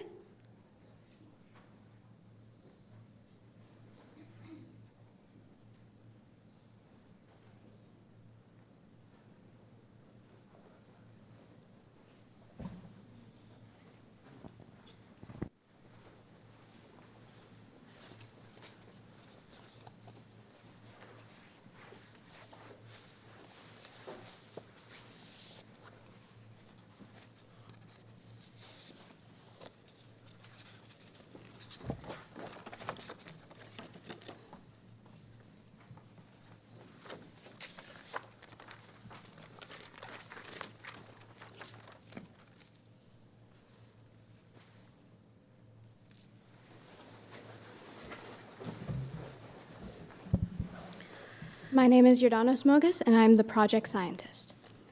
The background of our mission comes from the Southern Ocean, which absorbs 90% of excess heat and 50% of carbon dioxide. This is very important for studying climate change because these are two big causes of it. Global warming is also associated with storm intensity because warmer oceans and cooler air above those oceans mix together and cause intense storms. And as oceans warm, those storms become more intense. The problem that we are hoping to solve is understanding the impact of ocean heat uptake on sea level rise. Decadal Survey Objective H4B states quantify key meteorological, glaciological, and solid earth dynamical and state variables and processes controlling flash floods and rapid hazard chains to improve detection, prediction, and preparedness. This connects to our mission because we will be quantifying hazardous meteorological processes with the instruments on the satellite. This information and this knowledge will help improve detection, prediction, and preparedness for the United States and the world. NASA's Strategic Plan 1.1 connects to our mission because we will be studying sea level rise, which helps increase knowledge on the hydrosphere and its interactions with other spheres. NASA's Strategic Plan 1.3 also connects because our outreach plan, which includes things like social media, a website, and lesson plans, are all targeted at getting more people interested in our mission. And the data being collected will help with knowledge that helps us predict, prepare, and keep people safe and the global economy stable. My name is Christine Sellers, and I am the Deputy Project Scientist. For our mission science objectives and impact, SHIPS requires two separate data collection systems, so we will be collecting satellite data as well as on-site data. The satellite instruments we are going to use for our mission are INSAR and WINSAT, and those will be collecting global measurements, and our on-site instrument will be the Deep Argo Float, which will do measurements in remote locations in the Southern Ocean. So we are studying the impact of oceanic heat uptake on sea level change in correlation with storm severity and its increasingly devastating effects on coastal communities. Our mission goal is to quantify the effects of heat uptake in oceans to better understand processes controlling rapid hazard chains by determining the intensifying impacts of storm severity. The global surface temperatures have risen 1.1 degrees Celsius from 1880 to 2022, and this statistic is from NASA's Earth Observatory data. My name is Layla Leo, and I am the research scientist. We have two main science objectives to study our main mission goal. The first and primary mission objective is to characterize surface ocean water parameters to understand storm intensity and inform hazard response. We will be using two different instruments to study this goal, including WINSAT and INSAR. WINSAT will be collecting two specific data points, including wind speed, which will help us inform our understanding of storm intensity and formation, as well as sea surface temperature, which will help us additionally understand intensity as warmer water increases storm intensity. The second instrument is INSAR, which will help us study sea level height, which will give us data on sea level rise, and surface currents, which will help us understand the storm path, which in conjunction with the sea level rise data will help us understand the impacts of these storms globally. Lastly, we will be studying wave height, which will help us understand storm intensity. And our second scientific objective is to understand the knowledge gap in heat uptake data in the remote ice-covered regions of the Southern Ocean. We will be partnering with NOAA and their Deep Argo Float missions. This is a mission that they already have going on. And we will just be expanding it to the Southern Ocean as there is not much data in this location. We will be studying deep ocean temperature, which will give us information on heat uptake and sea level rise, as well as salinity, which will give us information on stratification, as this stratification might cause warmer temperatures at the top of the ocean, which could cause stronger storm intensities. My name is Caden Johnson, and I'm the research scientist. Data collected from our instruments will establish a foundation for models that can determine a correlation between heat uptake in oceans and changes in sea level, as well as an increase in frequency or intensity in storms along coastlines. Data will be stored on our satellite and on ground stations. We have accommodated for these stations in our budget. We will transmit that data using S-band and X-band frequencies. S-band frequencies will allow us to transmit data in inclement weather and light precipitation, and X-band frequencies will allow us to transmit image data from our INSAR instruments. That data will then be sent to our distributed active archive centers, which will relay information to the public and store the data. The data sets will be published and progress of the mission will be tracked online. Additionally, we will send it to the Hampton University Direct Broadcast Satellite Antenna, which will be able to send early signal warnings for the Hampton Roads community for hurricanes, tornadoes, and other severe weather to protect coastal infrastructure. In addition, for thermal systems on our satellite, we will have 2 electric heaters, heat pipes, and thermal insulation, as well as 22 radiators for cooling. My name is Matthew Kim, and I'm the budget analyst. We currently have 2 partners for this mission, the first of which is the National Oceanic and Atmospheric Administration, also known as NOAA. In particular, we will be helping them achieve their goal of understanding and predicting change in climate, weather, and other related topics, and sharing this information with the world. We are also partnered with them for our Deep Argo Flow project, which they will be covering the cost for, and they'll be providing us with a 30% discount for instrument costs. In addition, we are also partnered with Northrop Grumman. Grumman's goal, we'll be able to help out with Grumman's goal of advanced technology and climate, in particular, making satellites that collect data on to track Earth surface changes. In particular, for us, it will be ocean surface changes, and they will be providing us with a 20% discount for cleanliness costs.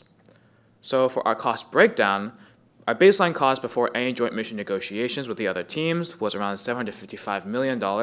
However, thankfully, after the joint mission negotiations, we were able to bring our total team costs down to $267.372 million. Some of our costs over time include data storage, which we calculated to be around $160,000, communication with the satellite, which is around $5.46 million, mission operations, which is paying for staff, research, scientists, and the like, which is around $75 million, and we are splitting $15 million across all spheres for outreach. Our main costs are due to instruments, mainly due to all the cleaning and space-proofing qualifications that go into making sure that they will last the length of the mission. However, we will be saving around $487.628 million thanks to the joint mission. We currently have a team deficit of $17.372 million.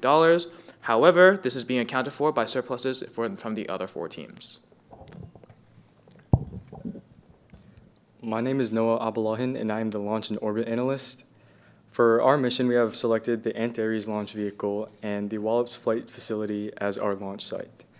We have chosen Antares because it is cost-efficient in combination with the flight facility we've chosen, and it can carry the estimated payload mass of around 1,900 kilograms total. For our launch site, we chose Wallops because it can lower our expenses and is compatible with Antares. It is also located near our clean rooms at Goddard. Once our satellite has launched, it will enter a sun-synchronous orbit, which provides worldwide coverage for our mission's data collection. Another benefit is that our satellite will be in constant sunlight exposure, which is good for our solar panels. And for our propulsion, we have opted for electric propulsion because it is visually clean and acts as a stabilizer for our satellite. For our life cycle, our launch will take place on March 23rd, 2030, and is expected to last at least until December 10th, 2033. We have chosen 3 years for our mission because it coincides with the space qualification rating for each of our instruments. Our launch will take place at 3 p.m. Eastern Time on March 23rd, 2030, because it is within our window of 12 p.m. to 9 p.m. for our launch. Overall, for our timeline, it is estimated that it will take 7 years to build, 2 months for testing, and 1 month from build to launch. My name is Leah Shatu, and I'm the Risk and Contamination Analyst. And for the satellite bus diagram, the risk analysts from different spheres agreed to separate the instruments based on whether they are passive or active instruments.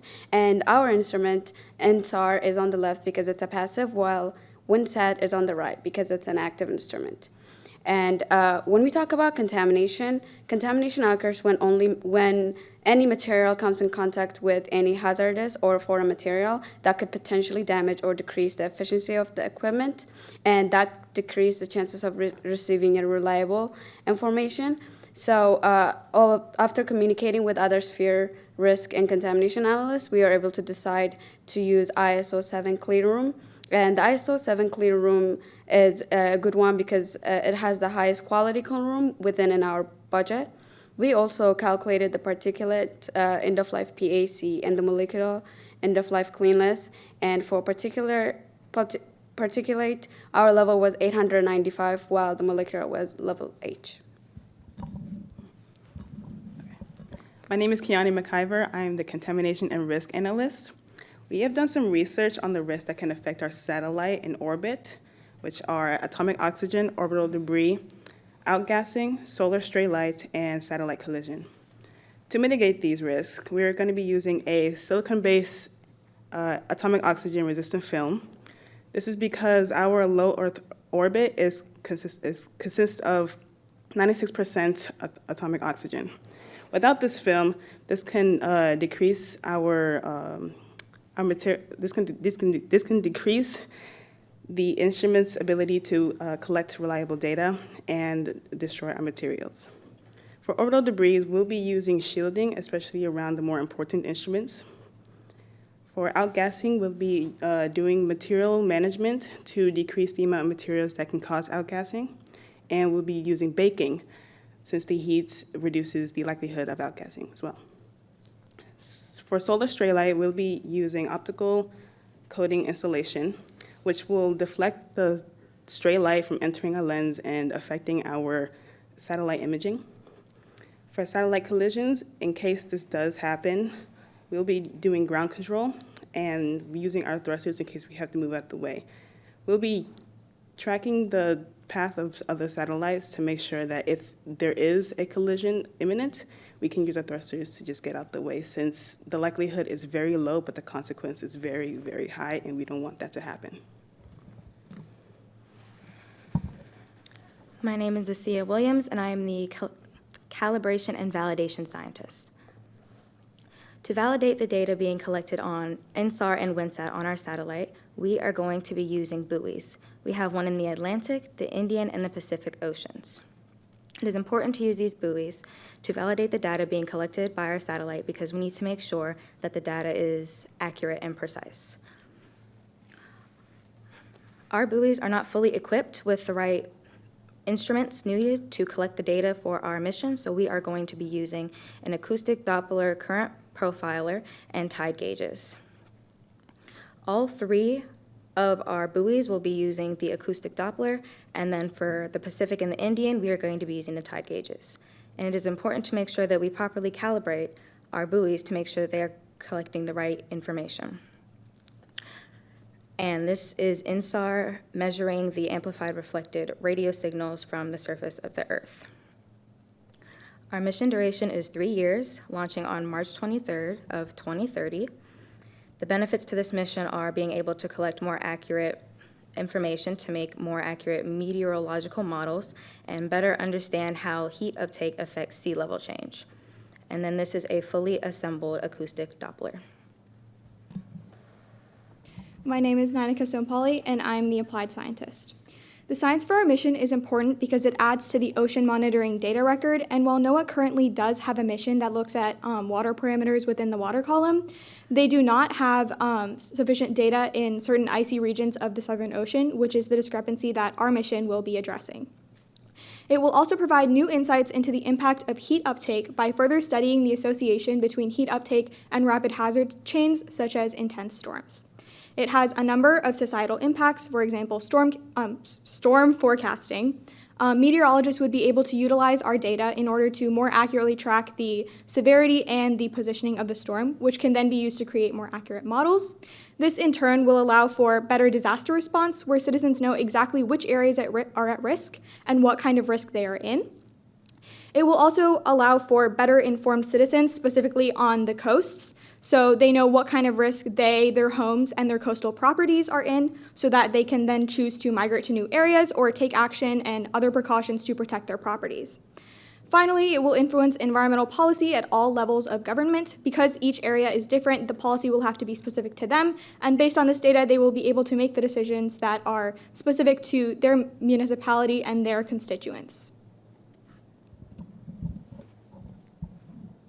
My name is Kamaya. My name is Kamaya Wilson. I'm the applied scientist. As for economic impacts on a local scale, it allows for the reallocation of resources on a city-by-city basis, which is extremely important because cities on the East Coast are experiencing a rate of sea level rise that is 2 to 3 times higher than the national average. This is seen on Wallops Island, which houses the Wallops Flight Facility, and although efforts have already been made to combat some of the effects of sea level rise, it needs to happen on a more on a wider scale. Efforts such as the FEMA Building Resilient Infrastructure and Communities, or BRIC grant, which provides federal funding for hazard mitigation projects for states, territories, and local municipalities. For example, the City of Norfolk received a $249 million grant to build seawalls to protect its coastal community. On a global scale, there'll be reduced damage to coastal infrastructure due to better prevention efforts using our data for potential for more protection efforts from the effects of sea level rise and intensifying storm patterns. Finally, improved insurance packages, so companies will be able to use our data to accurately price their specialized insurance packages in order to have prices that reflect the risk that is involved with both coastal and inland properties. My name is Lily Bowman, and I'm the Mission Outreach Analyst. Our mission name is Sea Level and Heat Index Pattern Study. We chose this mission name because it highlights the different aspects of our mission, such as heat uptake in the ocean and sea level rise. As for our mission logo, we chose a border of an image of Earth because this is an Earth science mission. As you may notice, the wave is comprised of various sized dots. This is because they represent different data points. Our logo also has our partners, which are NASA, NOAA, and Northrop Grumman. We have 2 different outreach plans for those who have internet access and for those who do not. For those who do have access to the internet, we have a website and various social media accounts. On those accounts, we will post updates, images, and fun facts to keep the public engaged. For those who do not have access to the internet, we will also post updates on the radio and hopefully have interviews with NASA officials, and we'll also publish our findings in scientific journals and magazines. To reach out to schools, we will attend teacher meetings such as the Virginia Association of Science Teacher Meetings. Once our lesson plans are approved for elementary school students, we will inform them of our mission and have them build miniature satellites. For middle and high school students, they will learn about our mission, formulate a plan to face climate change, and also make an emergency response plan on top of a mission design patch. For university level students, we have internships and scholarships available. In order to be granted a scholarship or internship opportunity, they must complete a short essay.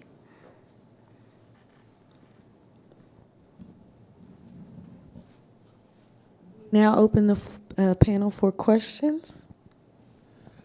Russ Kors, Massanutten Regional Governor's School. I'm actually really interested in knowing how you said you focus on the Southern Ocean, but you seem to have data coverage that's going to be global. And so why limit yourself to the Southern Ocean and not all the oceans? Could you elaborate on that a bit? So though we are collecting data in the Southern Ocean, that is primarily for the Argo float portion of the mission. So the NOAA already has global coverage of Argo of the oceans except the Southern Ocean due to constraints such as the remote capability of like having ships there as well as the ice coverage. So this portion of this mission is trying to expand the Argo float data to the Southern Ocean, whereas we are still collecting satellite data globally and we will be tracking storms globally. Okay, Ruka Shiri. So I have an Uncle Joe who lives in south of Virginia, and I'm trying to explain about this mission, and I know he'll ask me, why should he care about this mission?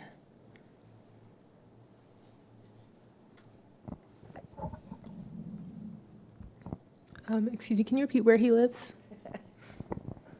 So somewhere south in the heart of Virginia. He should care about this mission because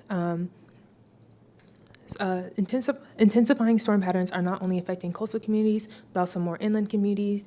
And additionally, when sea level rise and intensifying storm patterns are impacting the coastal communities, things like food production and industry are also impacted. So that could result in rising taxes or even just rising prices of just things everywhere. Corey Espada, Virginia Space Grant Consortium. For the state of Virginia, what environmental policies would you change to combat sea level rise?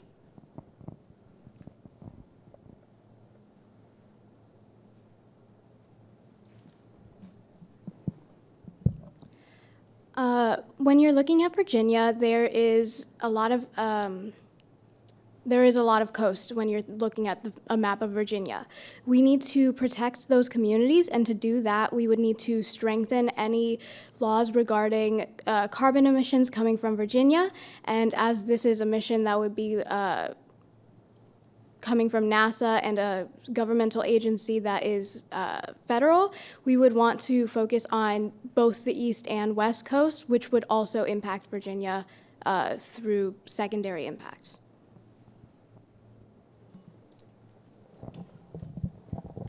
To add on to that, while addressing the cause of the issue of sea level rise, we would also want to address the effects.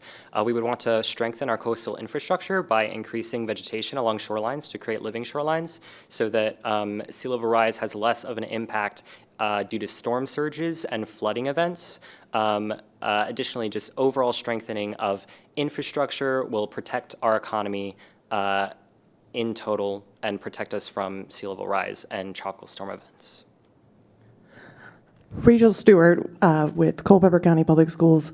You mentioned that a lot of your data is being gathered by ground instruments already, and you're using WinSat, which has been shown to have malfunctions over sea ice. How do you justify an orbital mission for the Southern Ocean? So we are collecting data from a variety of sources to account for any missteps in information gathering. We are collecting data from deep ocean as well as covering our data from or calibrating our data with ground stations. So WinSat will, may give us some inconsistencies with our data, but we will be covering that with the temperature data from our deep Argo floats as well as backup data from our other ground stations. Additionally, the need for the satellite mission specifically, it will provide wider coverage of the ocean and understanding, instead of just picking specific points and understanding it from trying to see different things and then expand that data across, we will get actual accurate data for a wider and broader expanse of data points. And this will help us understand the surface, the currents and the storm intensity by understanding wind speeds in specific areas. So we won't possibly miss small storms or anything that come up. So we will have more expansive in data collection. Ivanka Todd with NASA. I'm curious to what extent you think you could make use of the lithosphere team's data, specifically the land shifts due to various natural disasters, as well as just understanding the natural erosion of coastal areas and how that might bias the data, how might impact the data that you are looking at with respect to sea level rise. So we actually are partnering with them to use some of their instrumentation. So to collect our data points, we are using INSAR, which is an instrument that they added to this mission. But additionally, understanding the changes in the sea level due to different sediments coming in will help us provide better, more accurate data with sea level rise. So when we're creating our sea level models, we can understand just like how glacial melting will impact the sea level, we will also be able to understand that through understanding the sediment that comes in, so we can subtract that from our model when we're encountering and trying to calculate how much heat expansion is contributing to the problem. To add on to that, sea level rise also causes destructive erosion along our coast as well as habitat loss, and then we'll be able to visualize those changes with the satellite imagery that NSTAR uses. Hunter Tuck, Prince Edward County Public Schools. When doing your research for the contamination and the risk associated with your mission, you mentioned outgassing. What particular materials did you look into for that? And also when consolidating and using mitigation strategies for other risk, you're adding components to mitigate those. Is there any risk associated with those added materials that could also put a risk for other instruments on board that satellite bus?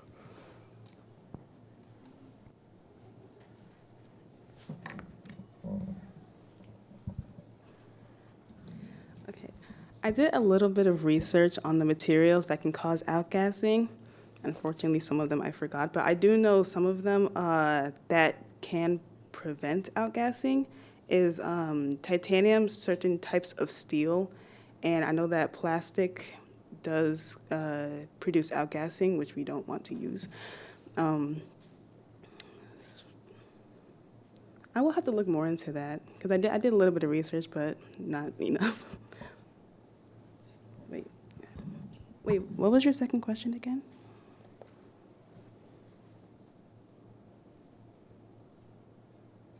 So when combining and then putting all the instruments on board, I heard from other groups that they've added certain materials that could prevent towards the radiation components.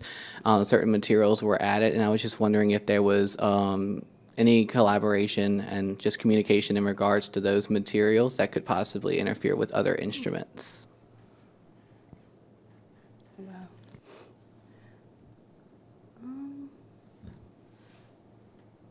Unfortunately, no. As far as I know, I don't remember any communication or collaboration with that. There might have been, but as far as I know, I don't know. But I will look more into that because that is a really good question. Hi, this is Mary Hing from Norfolk Public Schools. My question is for outreach. I am a teacher. I work a lot of hours and I have very little time to learn about NASA missions.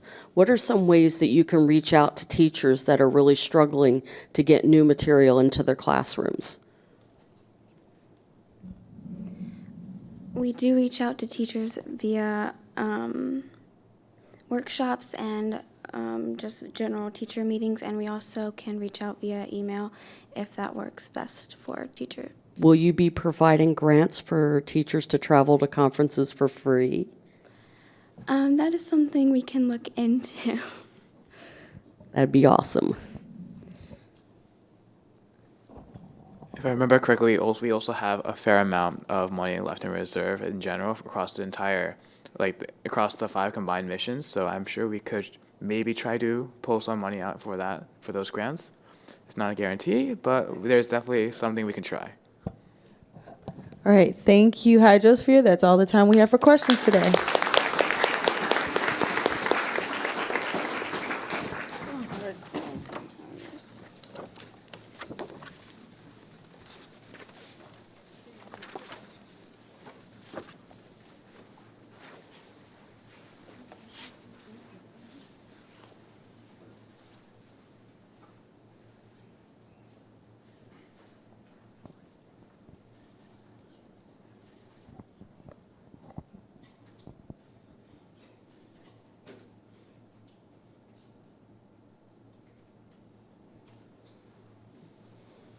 All right, our next sphere is cryosphere.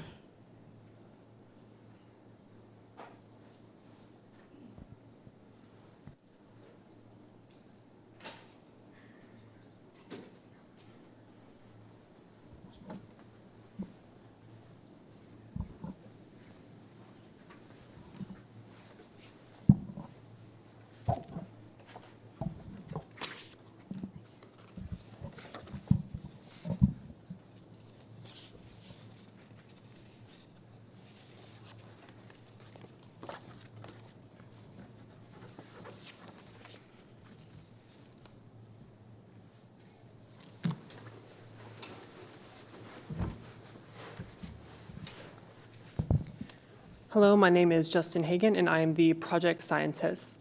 Our mission is known as the SEAMS mission, or otherwise known as the Snow Evaporation and Accumulation Monitoring Satellite.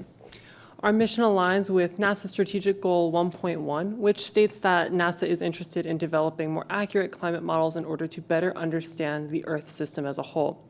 In addition, we specifically decided to target Decadal Survey Goal H1C, which is NASA's interest in defining how cryospheric snow dynamics, including snow accumulation and snow dissipation rates, impacts the hydrologic cycle as a whole.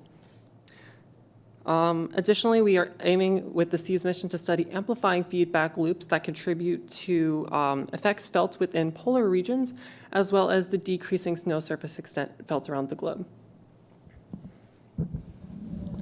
Hello, my name is Reagan Dillard, and I'm the Deputy Project Scientist for Cryosphere.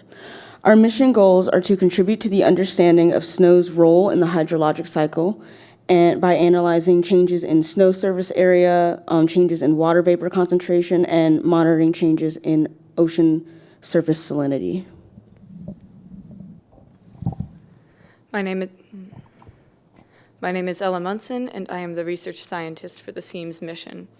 On the screen right now is our science traceability matrix, and our mission is in accordance with the 2017 Decadal Survey Goal H1C. Our mission would be contributing to the knowledge gap of which snow and the relationship between snow and Earth's hydrologic system and how its change in distribution impacts it. To accomplish this, we would be measuring the change in surface area of new snowfall through albedo, as well as measuring the change in water concentration in the atmosphere through microwave emissions by the water vapor present. And lastly, we would be measuring the surface salinity of the ocean through thermal emissions. Our mission would be using two instruments, one being MODIS and another being Aquarius. MODIS would be measuring albedo for our mission, and Aquarius would be measuring the surface salinity of the ocean as well as the water vapor in the atmosphere. Hello, my name is Tasha Dre, and I am the budget analyst. Our partners are JAXA and SpaceX. We have chosen to partner with JAXA based on an interest in international climate change data exchange. SpaceX has been chosen domestically as the federal government has provided aid for their technical advancement. SpaceX has provided a 10% discount on the launch vehicle, and JAXA has provided a 20% discount on the launch vehicle and propulsion. The original baseline cost of the separate mission was too expensive, so we had to adjust with the shared mission cost.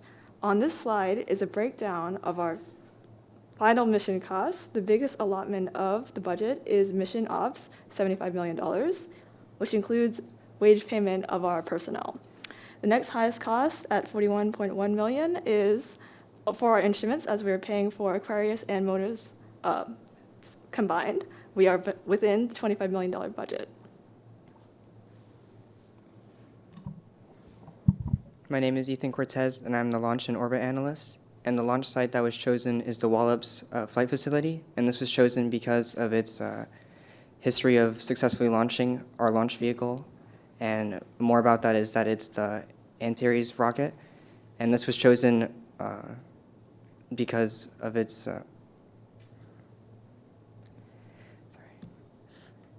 it was chosen because of its payload capacity of 6,120 kilograms, which is more than enough for our satellite.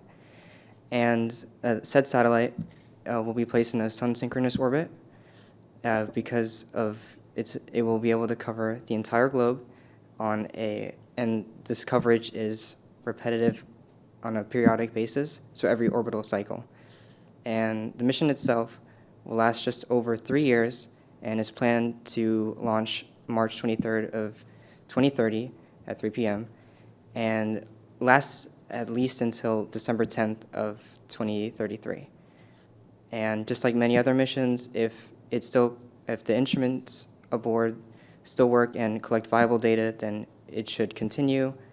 And when it comes time to decommission, it will slow down until it falls out of orbit and burns up. My name is Oakland Klinichenko, and I am the Contamination and Risk Analyst. This slide demonstrates our risk assessment matrix and the main risks that we are facing throughout our mission. These risks include solar wind, orbital debris, solar radiation, as well as cosmic dust. As for solar wind, it can penetrate the satellite's structure and shielding, and we will mitigate this through tracking solar flashes and avoiding large solar storms. As for orbital debris, it can damage the satellite structure if it were to collide with the satellite. Therefore, we'll mitigate it by tracking the orbital debris pieces using U.S. surveillance network data and maneuvering our satellite around it. As for solar radiation, it can cause degradation of the structures of the satellite as well as failure of its electronics. It will be mitigated by placing layered titanium and aluminum shielding, which will slow down the radioactive particles and prevent the damages. As for the cosmic dust, it can cause mainly electrical damage, and if it were to collide with the satellite, therefore we will mitigate this through Whipple shielding. This slide demonstrates the contamination information, which shows that we will be using ISO 7 as our clean room class, which will allow us to both stay under budget and prevent any damages to our equipment. All our instruments will be visual clean, except for the Aquarius instrument, which will be precision clean, as it will be using optics.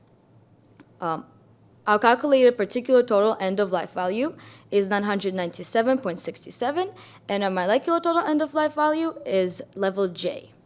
As for our another concern, atomic oxygen degradation, at low Earth orbit, it is expected to be the stream of it expected to be at 5 electron volts.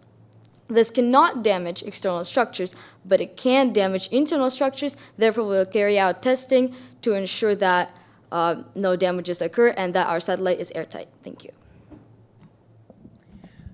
My name is Justin Hagan, and I'm the Calibration and Validation Analyst for the Cryosphere mission. First aspect of our calibration phase is the ground truthing metrics that we will be gathering. So in order to gather these metrics, we decided on using a buoy off the southwestern shore of Greenland in order to measure ocean salinity, as well as 3 existing ground stations currently on Greenland in order to gather climate data on water vapor and albedo measurements. As we have a 3-year mission, it was critical to fit our timeline within that mission scope to meet science objectives. So given that, we decided on a 25-day checkout period in order to ensure that the satellite is in its proper orbit and positioning, as well as followed by a 60-day instrument calibration period where we won't be taking climate measurements, but rather checking to ensure that the instruments are gathering the proper data and communicating that with the ground in the proper manner. Aquarius will be verified using the buoy in order to confirm the ocean salinity measurements that it is measuring.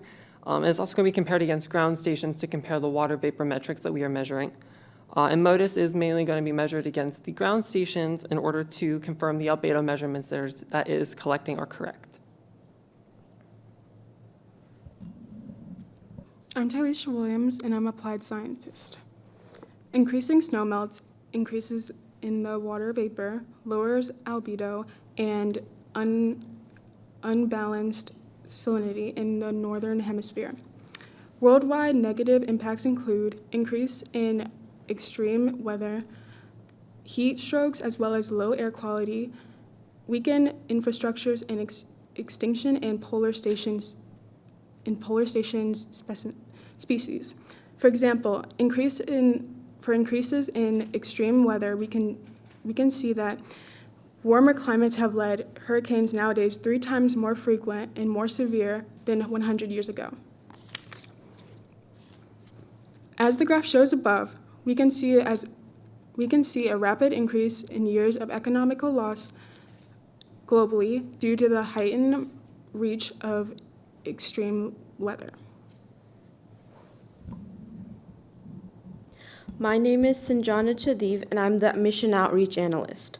The mission name, Snow Evaporation and Accumulation Monitoring Satellite, or SEAMS, provides a brief overview of what our mission will be studying. The yellow border represents the dangerous factors that these changing snow distribution poses to the environment. The satellite orbiting in space observes snow in Greenland, which can also be used to create more accurate climate models. The octagonal shape symbolizes the eight creators of Mission SEAMS, and our mission partners, SpaceX and JAXA, are represented on the lower right and left corners of the mission patch. In order to prepare for the next generation of young scientists, there will be many educational opportunities for students. High school students and college students are eligible for internships studying data analysis on the impact of snow melt in these environments. Data will be released periodically throughout the entirety of the mission to the public to keep them informed and updated. Elementary schools and middle schools will be visited by NASA employees and specialists to learn more about the mission, and teachers can become more educated about the mission through conferences like the NSTA and NSF. To inform the public about our mission, we will share the mission through newspapers and news channels. A press release will also be released to educate the public, and we will be posting updates on our social media accounts like Instagram, as well as posting information and flyers in public libraries and public places for people who don't have access to social media.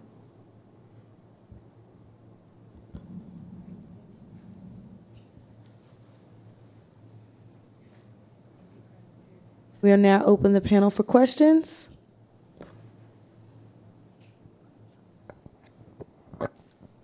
Okay, great job, guys. So let me see. I was looking at your outreach. You're going to be partnering with newspapers and I think radio or TV stations you mentioned? Newspapers and news channels. News channels. So how do you choose, since you're a NASA mission, which newspapers or news channels you use, since you can play favoritism? How do you decide which ones? We will just choose newspapers and news channels that we have worked with before. I unfortunately have not looked into which news channels we have worked with, but that is something I can definitely look into. Huh, great presentation. I noticed you didn't use the INSAR instrument that Lithosphere was sending up there as well. And it seems to me that snowfall changes topography on some level. Is the L-band INSAR something you might be able to use to estimate coverage area and perhaps even calculate volume of snow and perhaps drive water measurements?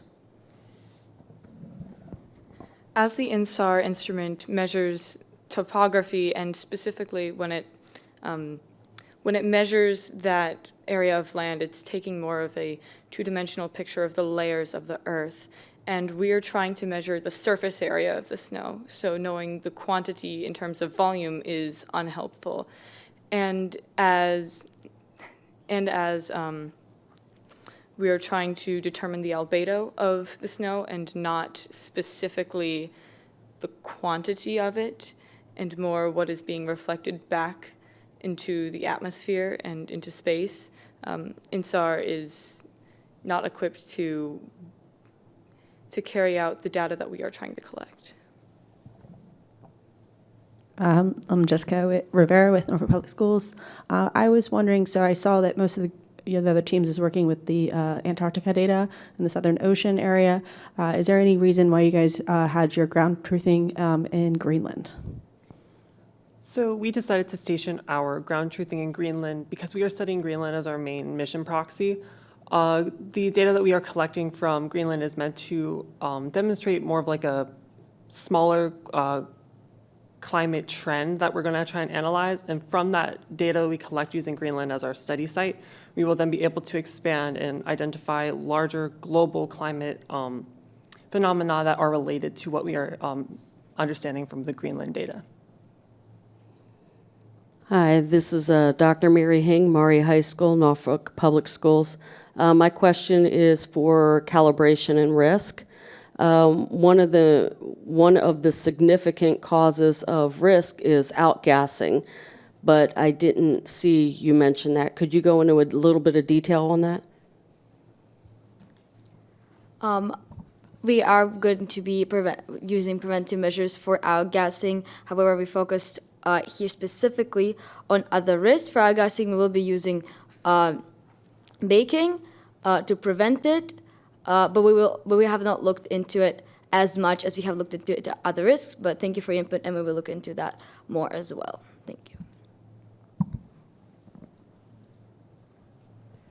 This is Ivanka Todd with NASA. Some of NASA's research has indicated that particulate deposition has impacted the reflectance measurements at the poles. So I'm just curious, to what extent do you think it would be beneficial to also collect particulate pollution or pollution transport measurements, maybe from some of the other teams or other existing instruments, to help you understand how that could impact the quality of the data that you're coming up with?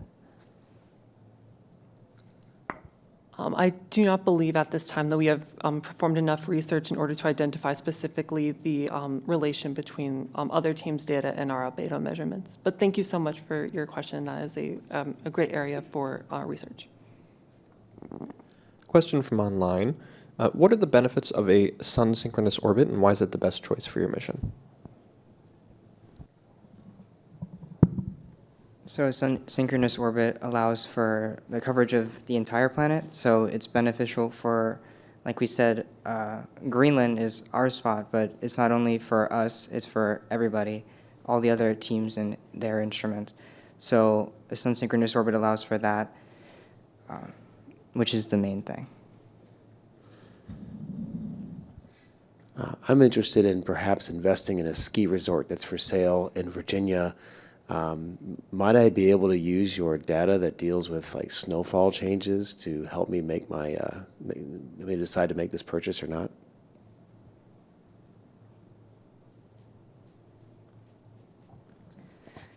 The data collected by our mission would make a clearer prediction for snowfall in Virginia by understanding the relationship that snow and water and snow has in Earth's hydrologic system. And so by better understanding how that happens, we can provide data that exemplifies how snow is going to be, like the snow patterns, and that can be beneficial for a ski resort where you rely on snow for many of the activities.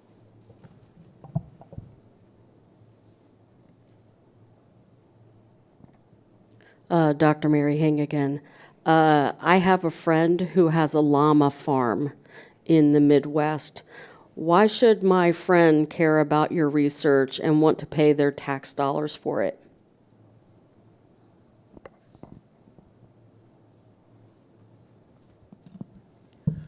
So the data that we are trying to collect related to the cryospheric impacts of snow dynamics on overall climate cycles, part of our objective is to identify how that affects the hydrologic cycle. As our previous research has indicated, that these changes in the cryosphere create devastating storm patterns, as well as changes to the hydrologic cycle. And if we better understand how these changes that we're seeing in snow distribution impact those specific aspects of the Earth system, your llama farm would be better equipped to deal with weather changes or water changes, because preserving animal life is a particularly delicate topic where specific climate values would be necessary.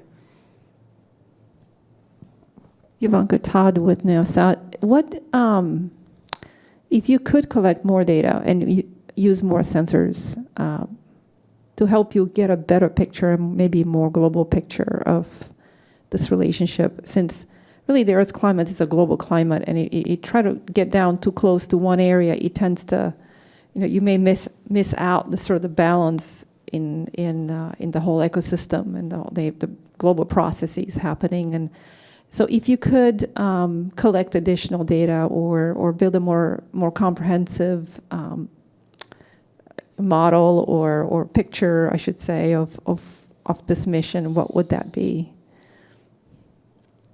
What other data would you collect to help you get a better prediction?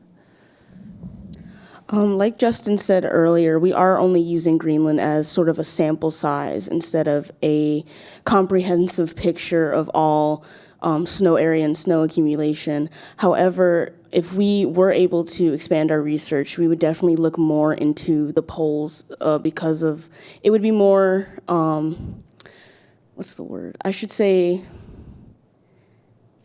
beneficial to have a polar sun synchronous orbit, since we do go over the poles way more than just Greenland. So if we could expand the research, it would definitely focus more on both poles instead of only Greenland. And just as a follow-up question, if you could also look at the previous team's presentation on the wind currents,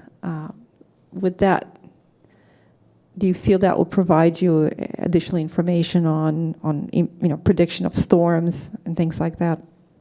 It absolutely would. If we found out where storms were going or where they were coming from, it would, especially snowstorms specifically, it would be a lot more helpful to know where that snow is going to go.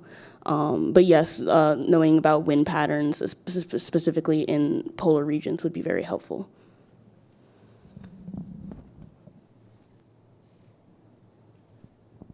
That's all the time we have for questions today for Cryosphere. Thank you.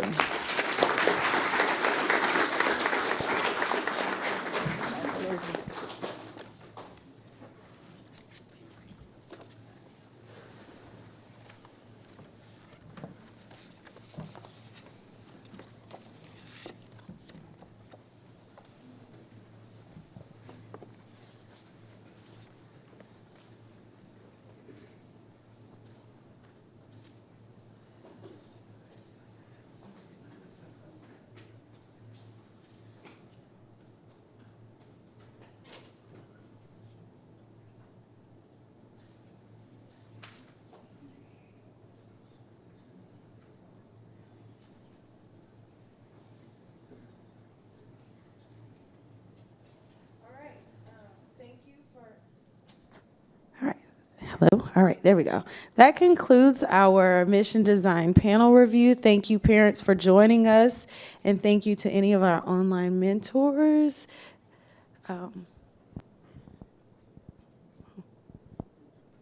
Thank you as well to Ivanka Todd, who would ask you to come up. Is there any feedback that you'd like to give our scholars?